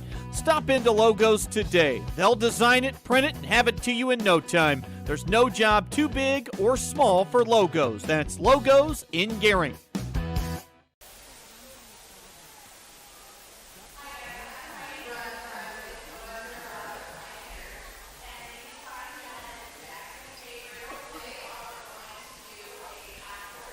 Halftime score at Scottsbluff High School, already starting to see a clear out to the exits for many basketball fans in attendance. Coming in, we knew the girls' game would be the headliner for today's doubleheader. And earlier, it was the Sidney Lady Raiders trotting in here to Scottsbluff and winning by 11, 60-49. Carly Sylvester had 17 points. Maddie Johnson and Nicole Berner each with 14 for the Lady Raiders. Turnovers, the full court press really gave Sidney some issues, and it allowed Scottsbluff to hang around and have a shot, but the fouls really started to pile up. They went to fouling early in that game. Yada Garcia fouled out. Mariah Avila fouled out. And Brady Lockemer fouled out. Despite winning by 11, Sidney, a couple of bugaboo spots moving forward against full court pressure and free throw shooting. In the fourth quarter alone, 5 of 18. I think I was off by 1. A recount. A recount. A week of that stuff. 5 of 18 at the free throw line for Sidney in the fourth quarter, so gonna have to get that cleaned up at some point. And next time they play Scottsbluff, I'd be shocked if the Lady Cats don't press from start to finish the entire ball game. They've got a roster that's pretty deep, everybody athletic and pretty quick, so Coach Balish could go to the full court press for 4 full quarters and see if that's enough to maybe turn the tide Scottsbluff's direction. Although losing by 11 on their home floor means they've got a ways to go. They did beat Sidney early this year at the Western Conference Tournament 55-52 in that third place game. So the two teams with a 1-1 record against one another this year. Sidney entered today at number 4 in Class B Power Points. Scottsbluff was number 5. Looks like we can get a quick comment or two right now from the head coach. Coach, tough one to take out there today, but I think let's just focus on moving forward. The press and Sidney struggled at the foul line, 2 areas you might be able to take advantage of the rest of the way this year. Yeah, I mean, we were going to pretty much play them straight up and just kind of see how it went. And so I think we learned some things today. We got to make some adjustments. You know, I mean, they also shot it awesome. That's an incredible duo they have in there. When Sylvester rebounds and Johnson flies, I mean, they get really tough. So, I just couldn't be prouder of our kids with how they fought and grinded and made it a game. I mean, it'd been really easy to lay over to number 4 down 20, and I felt like we had chances to win it. So and quickly, let you comment on your 4 seniors that were recognized tonight. 2 1,000-point scorers over their careers you've got on this roster in seniors Aubrey Krentz and Yada Garcia, and then Taylon Holton and Emma Herman, 2 kids that, hey, everybody comes to practice. Everybody works hard. Everybody's a part of it, whether you're out there contributing on game night or if you're on the bench being supportive. Yeah, I mean, first off, Emma Herman's just an absolute class act. That's why she won that award. I mean, she's a straight A kid. She's goofy. She's funny. She's got a huge heart. Tay Lynn has done an unbelievable job of just owning, being a leader on any sort of trip or on the bench. And, you know, I mean, they're in there working and practicing and getting better, and they've developed basketball skill, you know, and they're also selfless in whatever it takes to win, and they've trusted me and been fortunate. And, you know, Yada Nabri, you know, the proof is in the pudding on those two. They put the time in. They put the work in. There's a lot of trust and love there. I'm just so happy and proud of them. I mean, and it's uncommon to have 1,000-point scorers 2 at a time, and they had no idea. They had no idea, and it's because they want to win. They want to go to Lincoln, and it didn't matter about the points. Every time one of those kids has broken a record, they've had no clue. And so I think that's a really admirable trait about each of those kids. And I am been so lucky and so blessed that is my first class that I got to start with as a head coach. I think they had great seniors, but I've been very fortunate. I've been the beneficiary of that group of kids. And everything for this team still out in front of them. Rest up the rest of the weekend. Have a good week of practice. We'll catch you out on the road next weekend. Final score in that girls game earlier, 60-49. Thanks to Coach Balish for stopping up for a few post-game coaches' comments here at halftime of the boys' game. We'll get to the second half in just a moment when we come back right after this on the Rural Radio Network. Hey, I've been hanging out here a long time outside of Panhandle Auto Group, and boy, do they have a great selection of vehicles. And their sales team is great to work with, and you can also get your vehicle serviced and detailed too. Welcome to Panhandle Auto. This is Sam Serta, General Sales Manager. It has been our pleasure to serve you for the past 2 years. At Panhandle Auto, we have a seat for everybody. Whether you need a vehicle for yourself, a son or daughter, our team will go above and beyond to satisfy your needs and even your dreams. So again, thank you from Sam Serta, General Sales Manager at Panhandle Auto, for allowing us to earn your business. At Panhandle Auto, it's time for something different.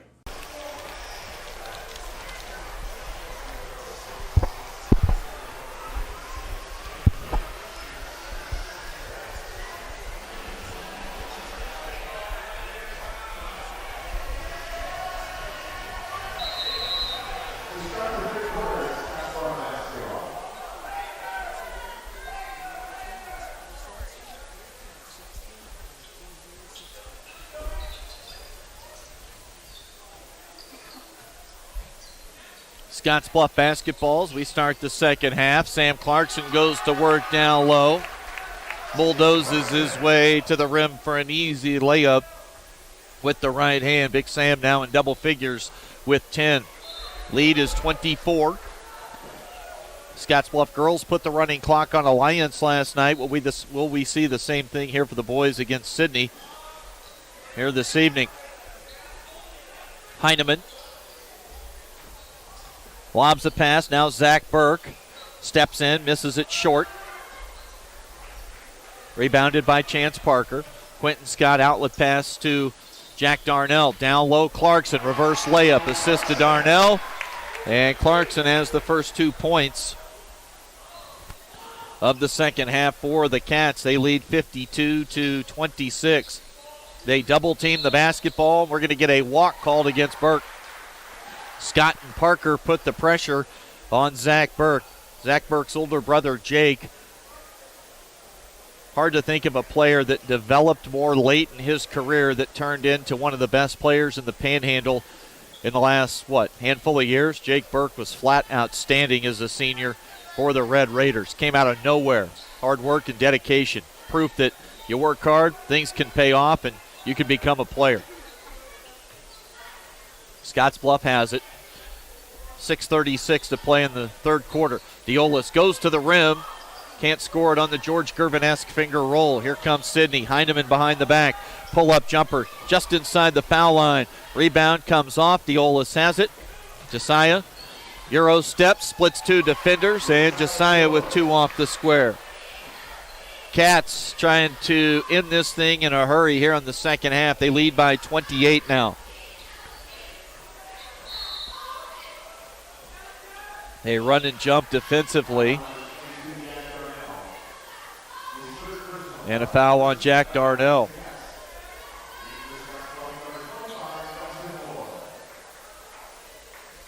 That's number 3 on Darnell. Diolis comes to the bench as Dawson Moore checks in. That'll let Quentin Scott get a little more run here on senior night. Underneath, Gunkel misses from close range. Scottsbluff up the floor quickly. They find Clarkson going to the bucket. That's going to be a foul called against Sidney.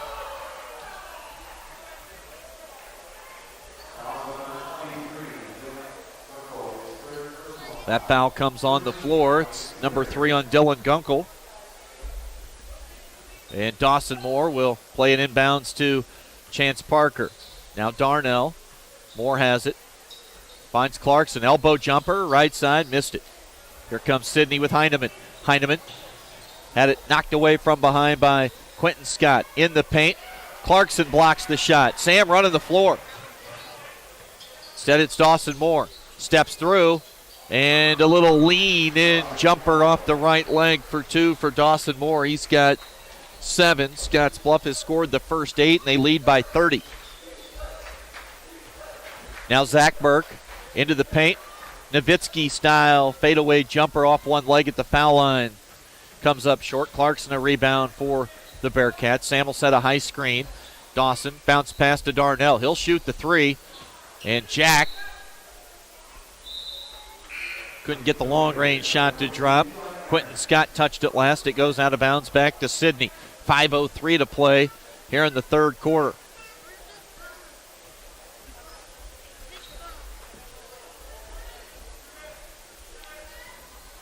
Burke has it out on the cat paw. High screen from Gunkel. Clarkson hedges. Scott defending on Burke. They give it to Ahrens. Ahrens goes between his legs. Now drives baseline. Back to Burke. Top of the key, Heineman. Skylar Heineman leads Sidney with 11. Dawson Moore defending. Heineman lost him on the dribble. Wild scoop layup with the left hand and a foul called against Chance Parker. Third foul on Chance. 4:35 to play in the third. 30-point lead. Heineman at the line for Sidney.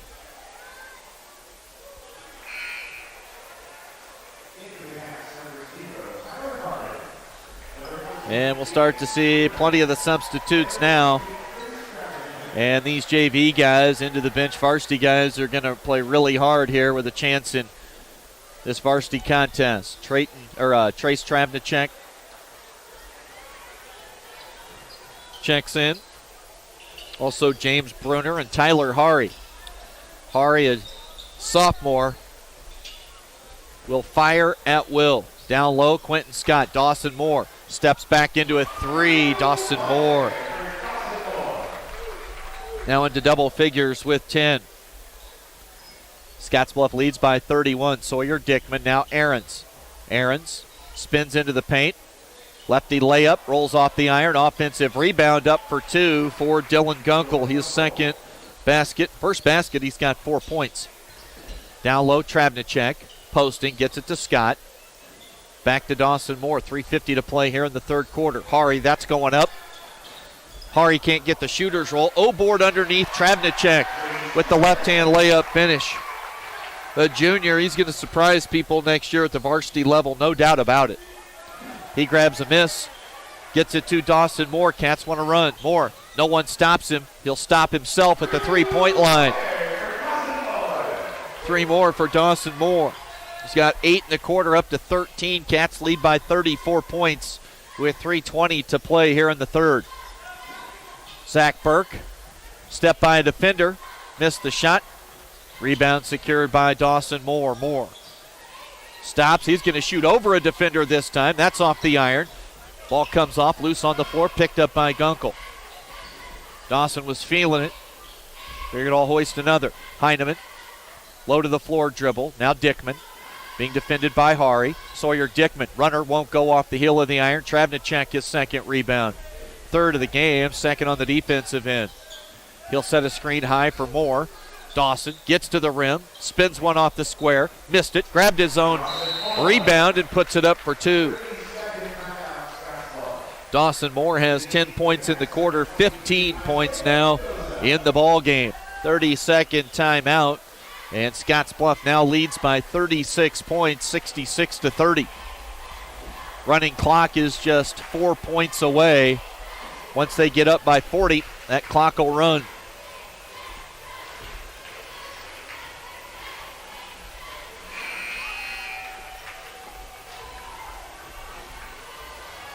Both teams huddling up with their respective head coaches, Austin Lewis and Scott Golian.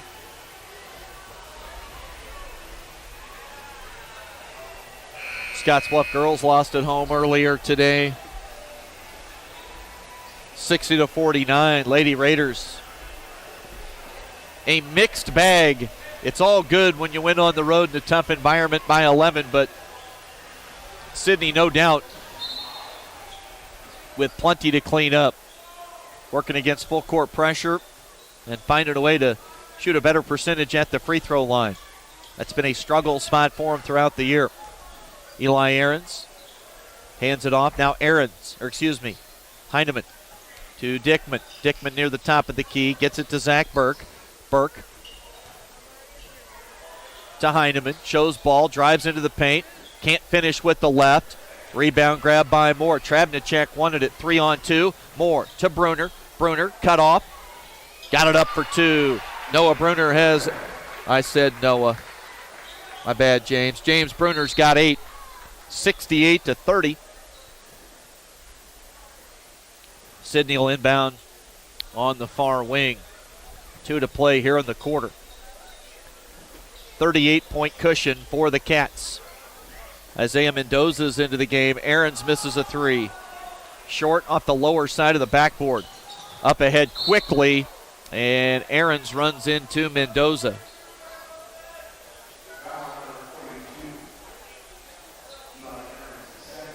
Second foul on Ahrens. 1:45 to play here in the third quarter, and Scottsbluff threatening for that running clock.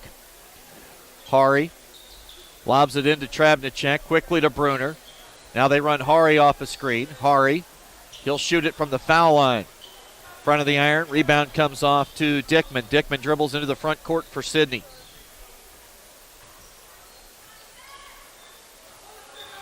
Ahrens drives to the bucket, high off the square. Dawson Moore having a fine third quarter here for Scottsbluff. He's got 2 threes in the quarter, 3 for the ball game, and he's up to 15 points scored. Sebastian Harsh, not dressed tonight. Tweaked the knee last night that he injured during football season. Sharing a laugh, as he always does, with his teammates on the bench. Who knows what he's talking to Sam Clarkson and Jack Darnell about. Telling a story, spinning a yarn down there. Old Sebastian Harsh having fun on the bench. Couple of makes at the line. And now Hari on the other end from deep. Tyler Hari for 3. Going to be fun to watch next season. Ahrens out of the corner, dribbles middle of the floor. Bruner came up with a steal. Travnicek outlet pass to Dawson Moore. Moore wide open underneath. Bruner, he'll go up. James Bruner has 10 into double figures. The race is on for player of the game honors here this evening. The lead is 41 points right now for the Cats. Clock will run the rest of the way here tonight. 73-32.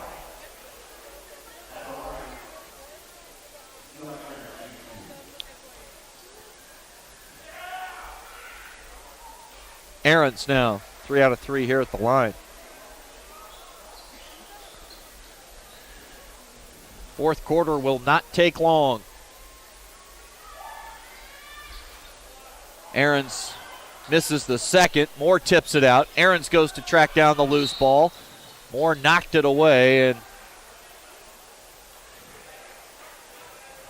they'll say out of bounds, last touched by the junior Dawson Moore. A 3 goes up at the buzzer, and it will not fall for Micah Schneider, a freshman, onto the floor for the first time. 3 quarters in the books here tonight. Scottsbluff leading Sidney by 40 on the West Coast scoreboard.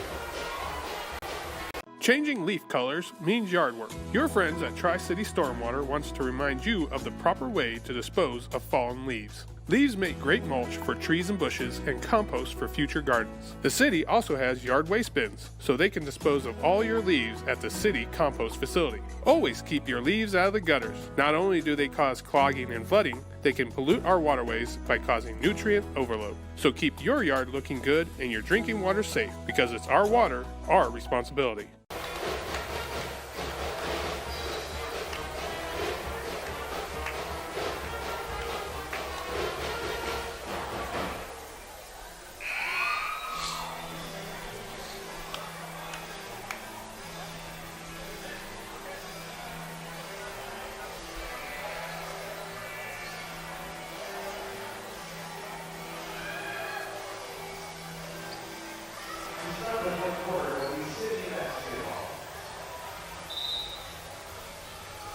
Sebastian Harsh holding a little conversation with his head coach on the bench, and Coach Golian smiling and laughing. Bash keeping him entertained down on the bench here on a blowout night here at Scottsbluff. Missed shot, couple of misses from Sidney. Ball goes out of bounds. They'll say last touch by the Red Raiders. And Scottsbluff will have it. 5 seniors on the floor here to start the quarter. Jack Darnell has yet to score. They're going to have to get him into the scorebook here on senior night. No doubt about that. Heineman. Now Ahrens attacks the rim. Shot short. Hartzler and Scott get tied up with the basketball, and possession arrow will give it to the Cats. Now Darnell's going to bring it up the floor. Jack will feed Scott. Now they'll run Jack off a screen. He's going to shoot the 3. Darnell can't get in the scorebook. Offensive rebound to Parker. 2 for Chance. He's got 12. Running clock. Schneider's bounce pass. Didn't find the intended target, but a teammate ran it down Sawyer Dickman in the opposite corner. Schneider's 3. Karams off the iron and into the hands of Sam Clarkson. Now Diolis pitches it back behind his head, and Clarkson with the air ball 3. And that'll do it for the Scottsbluff seniors. No Sebastian Harsh tonight, and that'll wrap it up here for the regular season. The sub-district will be back here at Scottsbluff, so plenty more. 2 more home games to go, and then a district final could be in the offing as well right here at home. That's almost assured at this point also. So 3 more home dates for the Scottsbluff boys. Dickman steps back into a 3-ball and knocks it in. Sawyer Dickman, just a sophomore, going to be a good one for head coach Austin Lewis. 75-36. Isaiah Mendoza. Might have been a long 2. Rebounded by Sidney off the miss. Here comes Dickman into the front court. Up top, Heineman. That 3 got halfway down, came out, rebounded by Bruner.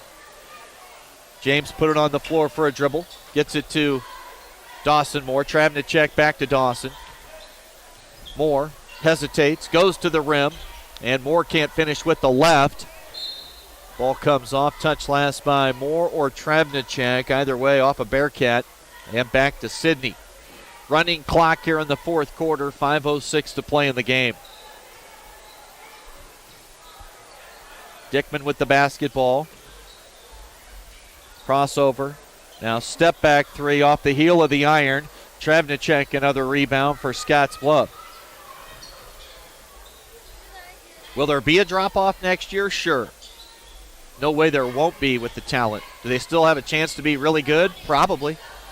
Travnicek, Hari, Bruner, Mendoza. Heineman in transition finishes with the left. And, of course, Dawson Moore will be back. 15 for Skylar Heineman. Down to 4.5 to go. Ahrens knocked it away from behind from Mendoza. And now the full emptying of the bench. Tate Talkington checks in. Trevor Schwartz, Jackson Ostick also into the game. Is Jackson Seplica and Kellen Harris. Seplica holds.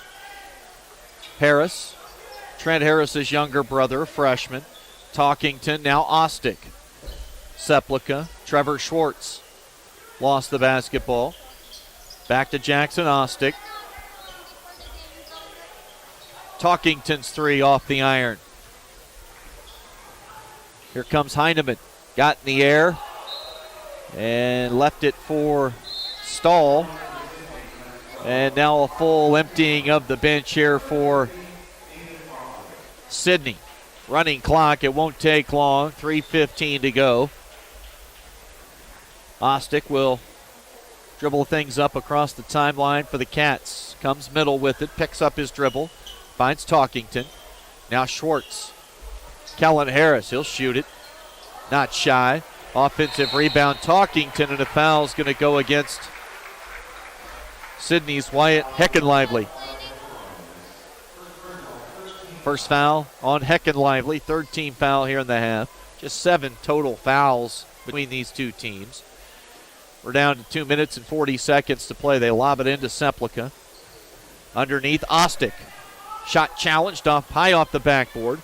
Grabbing the miss for Sidney is Delaney Namath. Stahl goes to the rim, can't score it. Rebounded by Schwartz. Schwartz outlet pass up ahead, finds Talkington. Now Ostick. He'll feed Talkington. We get a whistle and a foul called against Sidney. Clock running. 75-38.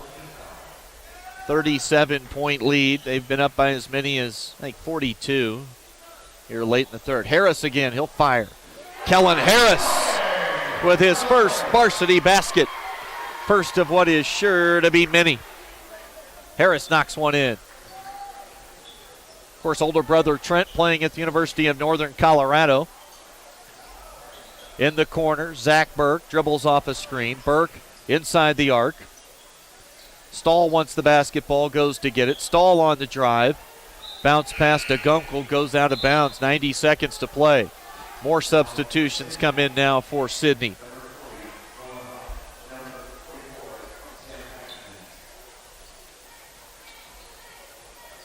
Sam Hashman checks in. Oh, I was wrong. I misspoke earlier. Not Delaney Namath. It was Nathan Walmsley.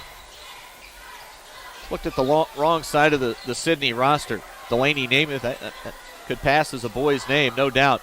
My apologies out to both. Walmsley, a rebound. Burke up ahead.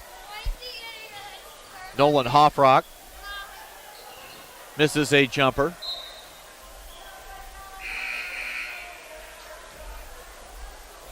They stopped the clock quickly with 48.8 to play.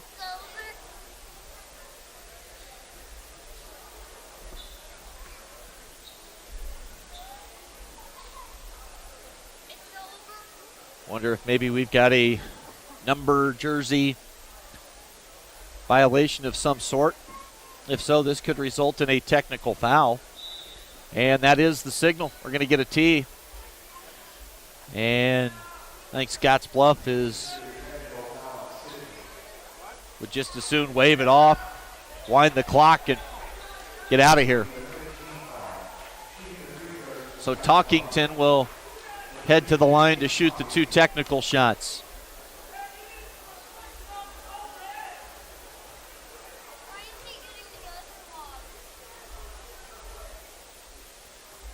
Oh boy, tough spot for Talkington, obviously.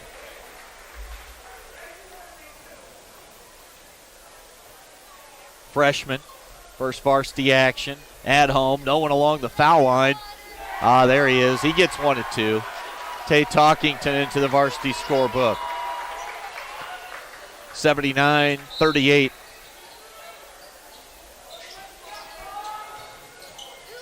.41 lead. Kellen Harris will swing it to Trevor Schwartz. Now Ostick. Under 40 seconds to play. Schwartz. Talkington. Ostick. And Jackson Ostick sinks one from downtown.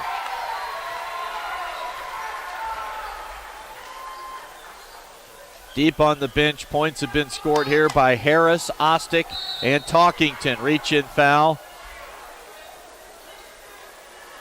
And we might not see another shot. 7 seconds on the clock. Will they even find time to inbound the basketball? They will not. 82-38 our final.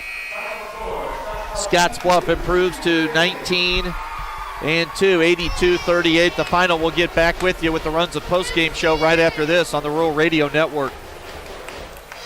On April 15, 1924, West Nebraska Methodist Episcopal Hospital, the region's first modern hospital, opened in downtown Scottsbluff. The goal was to provide the care residents needed close to home, and it's never changed. For 95 years, we've continued to provide exceptional health care for generations of families throughout our region as a community hospital, a regional referral center, and a Level 2 trauma center. Thank you for trusting your health care to Regional West Medical Center.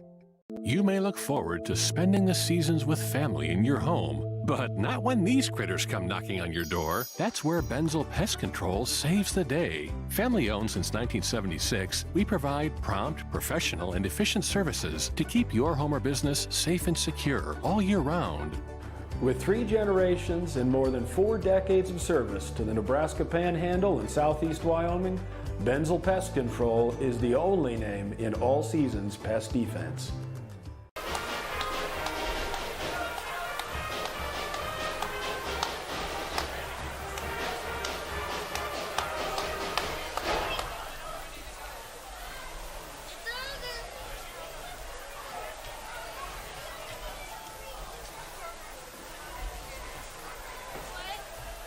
Scottsbluff boys improved to 19-2 on the year with a rout of Sidney as expected here tonight at home. The final score 82-38. We'll add up some of the scoring totals. We'll visit with head coach Scott Gulligan, and we'll name a Taco John's player of the game. All coming up here on the Runs of Postgame show. We'll get the scoring totals in just a moment.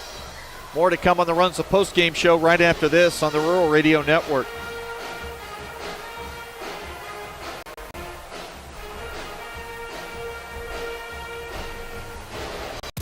Next Gen Outfitters, where the adventure begins and the tradition continues. When it comes to an online retailer, this is the new standard in authentic hunt, camp, and shoot. Born from over a century of outdoor experience, your online retailer, Next Gen Outfitters.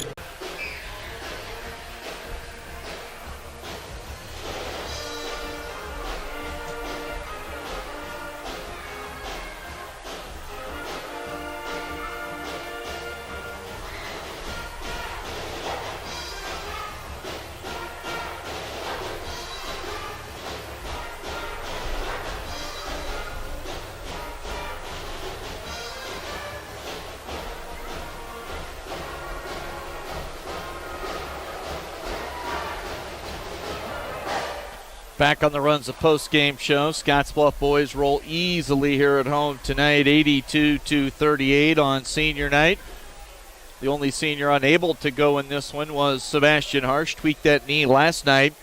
Definitely a little gimpy here walking around the gym today. You don't know if he's giving him the old Jim Brown, look a little more injured than he really is, but definitely a little more gimpy than what I thought we might see from him in street clothes today here. Wasn't dressed, sat on the bench, unable to go, but Josiah Diolas, Chance Parker, Jack Darnell, Sam Clarkson, and Quentin Scott all recognized here on senior night. Let's get to the scoring totals. A check on the stats brought to you by Arby's, the meat crafters throughout western Nebraska and eastern Wyoming. Diolas finished with 19 to lead the way. Dawson Moore in double figures with 15, 12 apiece for Parker and Clarkson. 6'3" junior James Bruner off the bench scored 10. 3 points apiece for Tyler Hari, Jackson Ostick. Those two finished with 3 apiece. Trace Trevnicek had 2. Tate Talkington scored 1.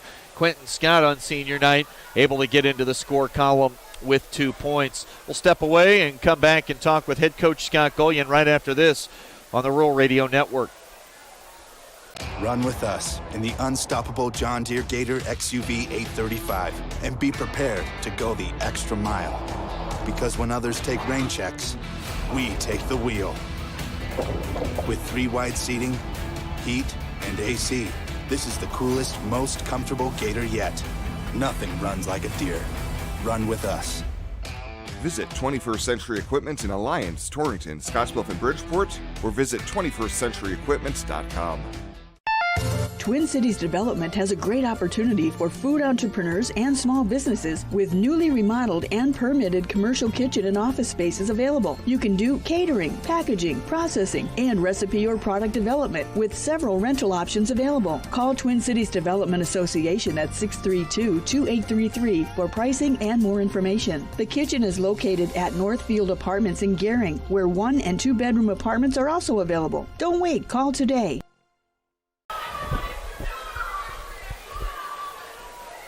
Chris Cottrell back on the Runs of Post-Game show. Time to visit quickly. We'll try to keep it a short one here on a Saturday evening. No issues tonight for the Scottsbluff boys. We talked now with head coach Scott Gullion, coach 82-38. Senior night recognition. Yeah, you'll have some more games here at home, so not the final time these guys will suit up, but a blowout win, able to have a little bit of fun, pose for a picture out here pre-game, and this is a special senior class. Yeah, I mean, they've won a lot of games in a lot of different areas. I mean, their football team was unbelievable when they were playing, and they've done a lot for our program. So just, I'm very happy that I had the opportunity to coach these guys, and they've just been so tremendous with just being coachable and being great kids, and they're a lot of fun to be around. It's kind of nice on a night where we recognize them, where we were able to, have a little bit of fun. I mean, Sebastian couldn't play, but hey, he couldn't play. He drew up a play for us, and he got to sit in the huddle and be the coach. So that was kind of his deal tonight. And you sat next to him quite a bit tonight. What did you learn with that experience? Well, I saw you smiling a lot. Yeah, I mean, maybe he needs to sit next to me more often to keep me a little calmer. I don't know. But I know he knows in these situations when to be. He knew we could be a little, I guess, more light tonight. So I don't think he'd do the same thing if it was an intense game. But these guys are fun, and each one of them brings something different to the table and something that we need. I said late in the broadcast, will there be a drop-off next year? Of course there will be. That you can't help but not have a drop-off when you lose a senior class like this. But Trace Travnicek will be a senior, and he's going to surprise a ton of people, rebounding, scoring around the rim. Tyler Harry's going to have the green light from just about anywhere across half court. Jackson Ostick's a tough kid. Trevor Schwartz has the DNA, and, varsity player on the football field this year as a starter. So while there was going to be a drop-off, I think next year's team with some of these guys that we saw late, they're going to surprise. Yeah, it was nice to get those guys in the game, and putting Dawson with them a little bit. We've seen it in practice, obviously, but in a game in front of people can be a different situation. And I was pleased with what I saw, and those guys played. I thought they played together really well. I mean, they were moving and screening and playing hard. So, we got a special class going through right now, but those guys they've gotten a little bit of a taste for it, and they're working really hard to get a little bit more and improve their game. And I'm obviously we got to finish this season, but I'm looking forward to those guys next year as well. The end is near. We're only a little over a month away. Regardless of how it ends for any team across the state, the end is coming. In this senior class, they know what is at stake and what's on the line and what's possible. Do you see that look that you want to see in their eyes? Do you see those guys recognizing that the time is now? Yeah, I think you saw it when, we lose to Cheyenne East, and then I think they recognized how big a game Cheyenne Central was, and I thought that, they played that way, and then they understood how big Rapid City Central was, and Rapid City Stevens, and Abraham Lincoln, and I think you can just tell that they understand that, they don't got many games left in their careers, and I know we try to talk about it every year, but it's going to come before you think. It's going to go faster than you think, and take advantage of every opportunity that you have to step on the court. And I think these guys are making the best of their time right now. And I'll get you out of here on this one. We joked about Sebastian, and we do that a lot with his demeanor, personality. He looked like he was actually limping for real out there with that knee wrapped up. What's the status? Do you think he'll even give it a go next week, or are you just going to hold it back? Yeah, it's going to be a wait-and-see deal. I think it's similar to football. That's kind of what we think at this point. But we'll, give it a couple more days rest. I mean, he's not even 24 hours removed from injuring it. So, we'll hopefully some rest helps, and we'll give it a look next week. And, I'd say right now we're probably not planning. We'll just have to see. See how he feels and see what he thinks and what our trainer thinks and parents think, and then we'll go from there. Coach, congrats on a win, a rare non-nail-biter here at home. There have been so many exciting ones at home this year. In a season where there's not a lot of home games, the excitement level's been pretty intense this year, but a comfortable, easy win. Final score 82-38. Congrats. 19-2 record. Sounds pretty good. Yeah, most definitely. All right, we'll talk with you next week, Coach. See you, Chris. We'll come back and wrap up our broadcast right after this on the Rural Radio Network. At ALLO, one of the core values I see every day is local. We truly believe in being local, sponsoring local events, giving back to the communities that we're a part of. ALLO's making a difference in the communities that they're in by providing a service that's a lifeline for everybody in their everyday lives. Whether it be personal, school, professional, we provide the best service possible and most reliable service possible.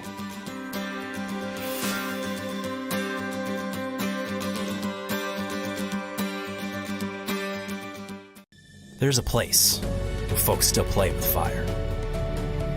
The common ground between backyard barbecue heroes and professional chefs. This is where friendships are forged, fire and flavor come together, and new techniques are perfected. Here in Big Green Egg Country, cooking is still treated as an art form. And since the most versatile grill you'll ever own comes with a lifetime warranty, you'll always have the ultimate cooking experience. Visit the experts at Paul Reed Construction, your authorized Big Green Egg dealer.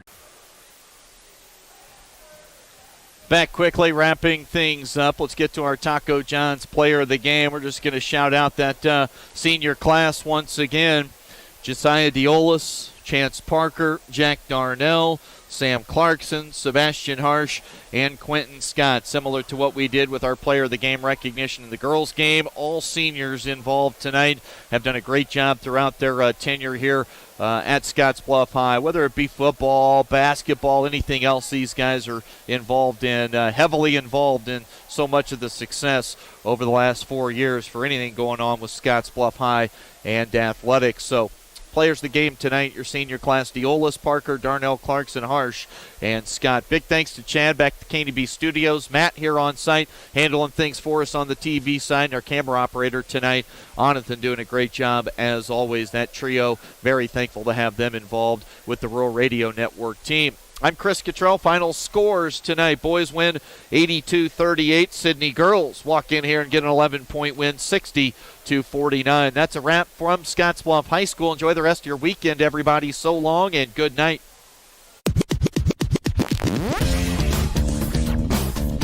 Number on a hand. Are we last come kissing? Sometimes events in life are planned. Others, a happy surprise. No matter what life change you're navigating, whether you're getting married or just want a bigger yard for your pup,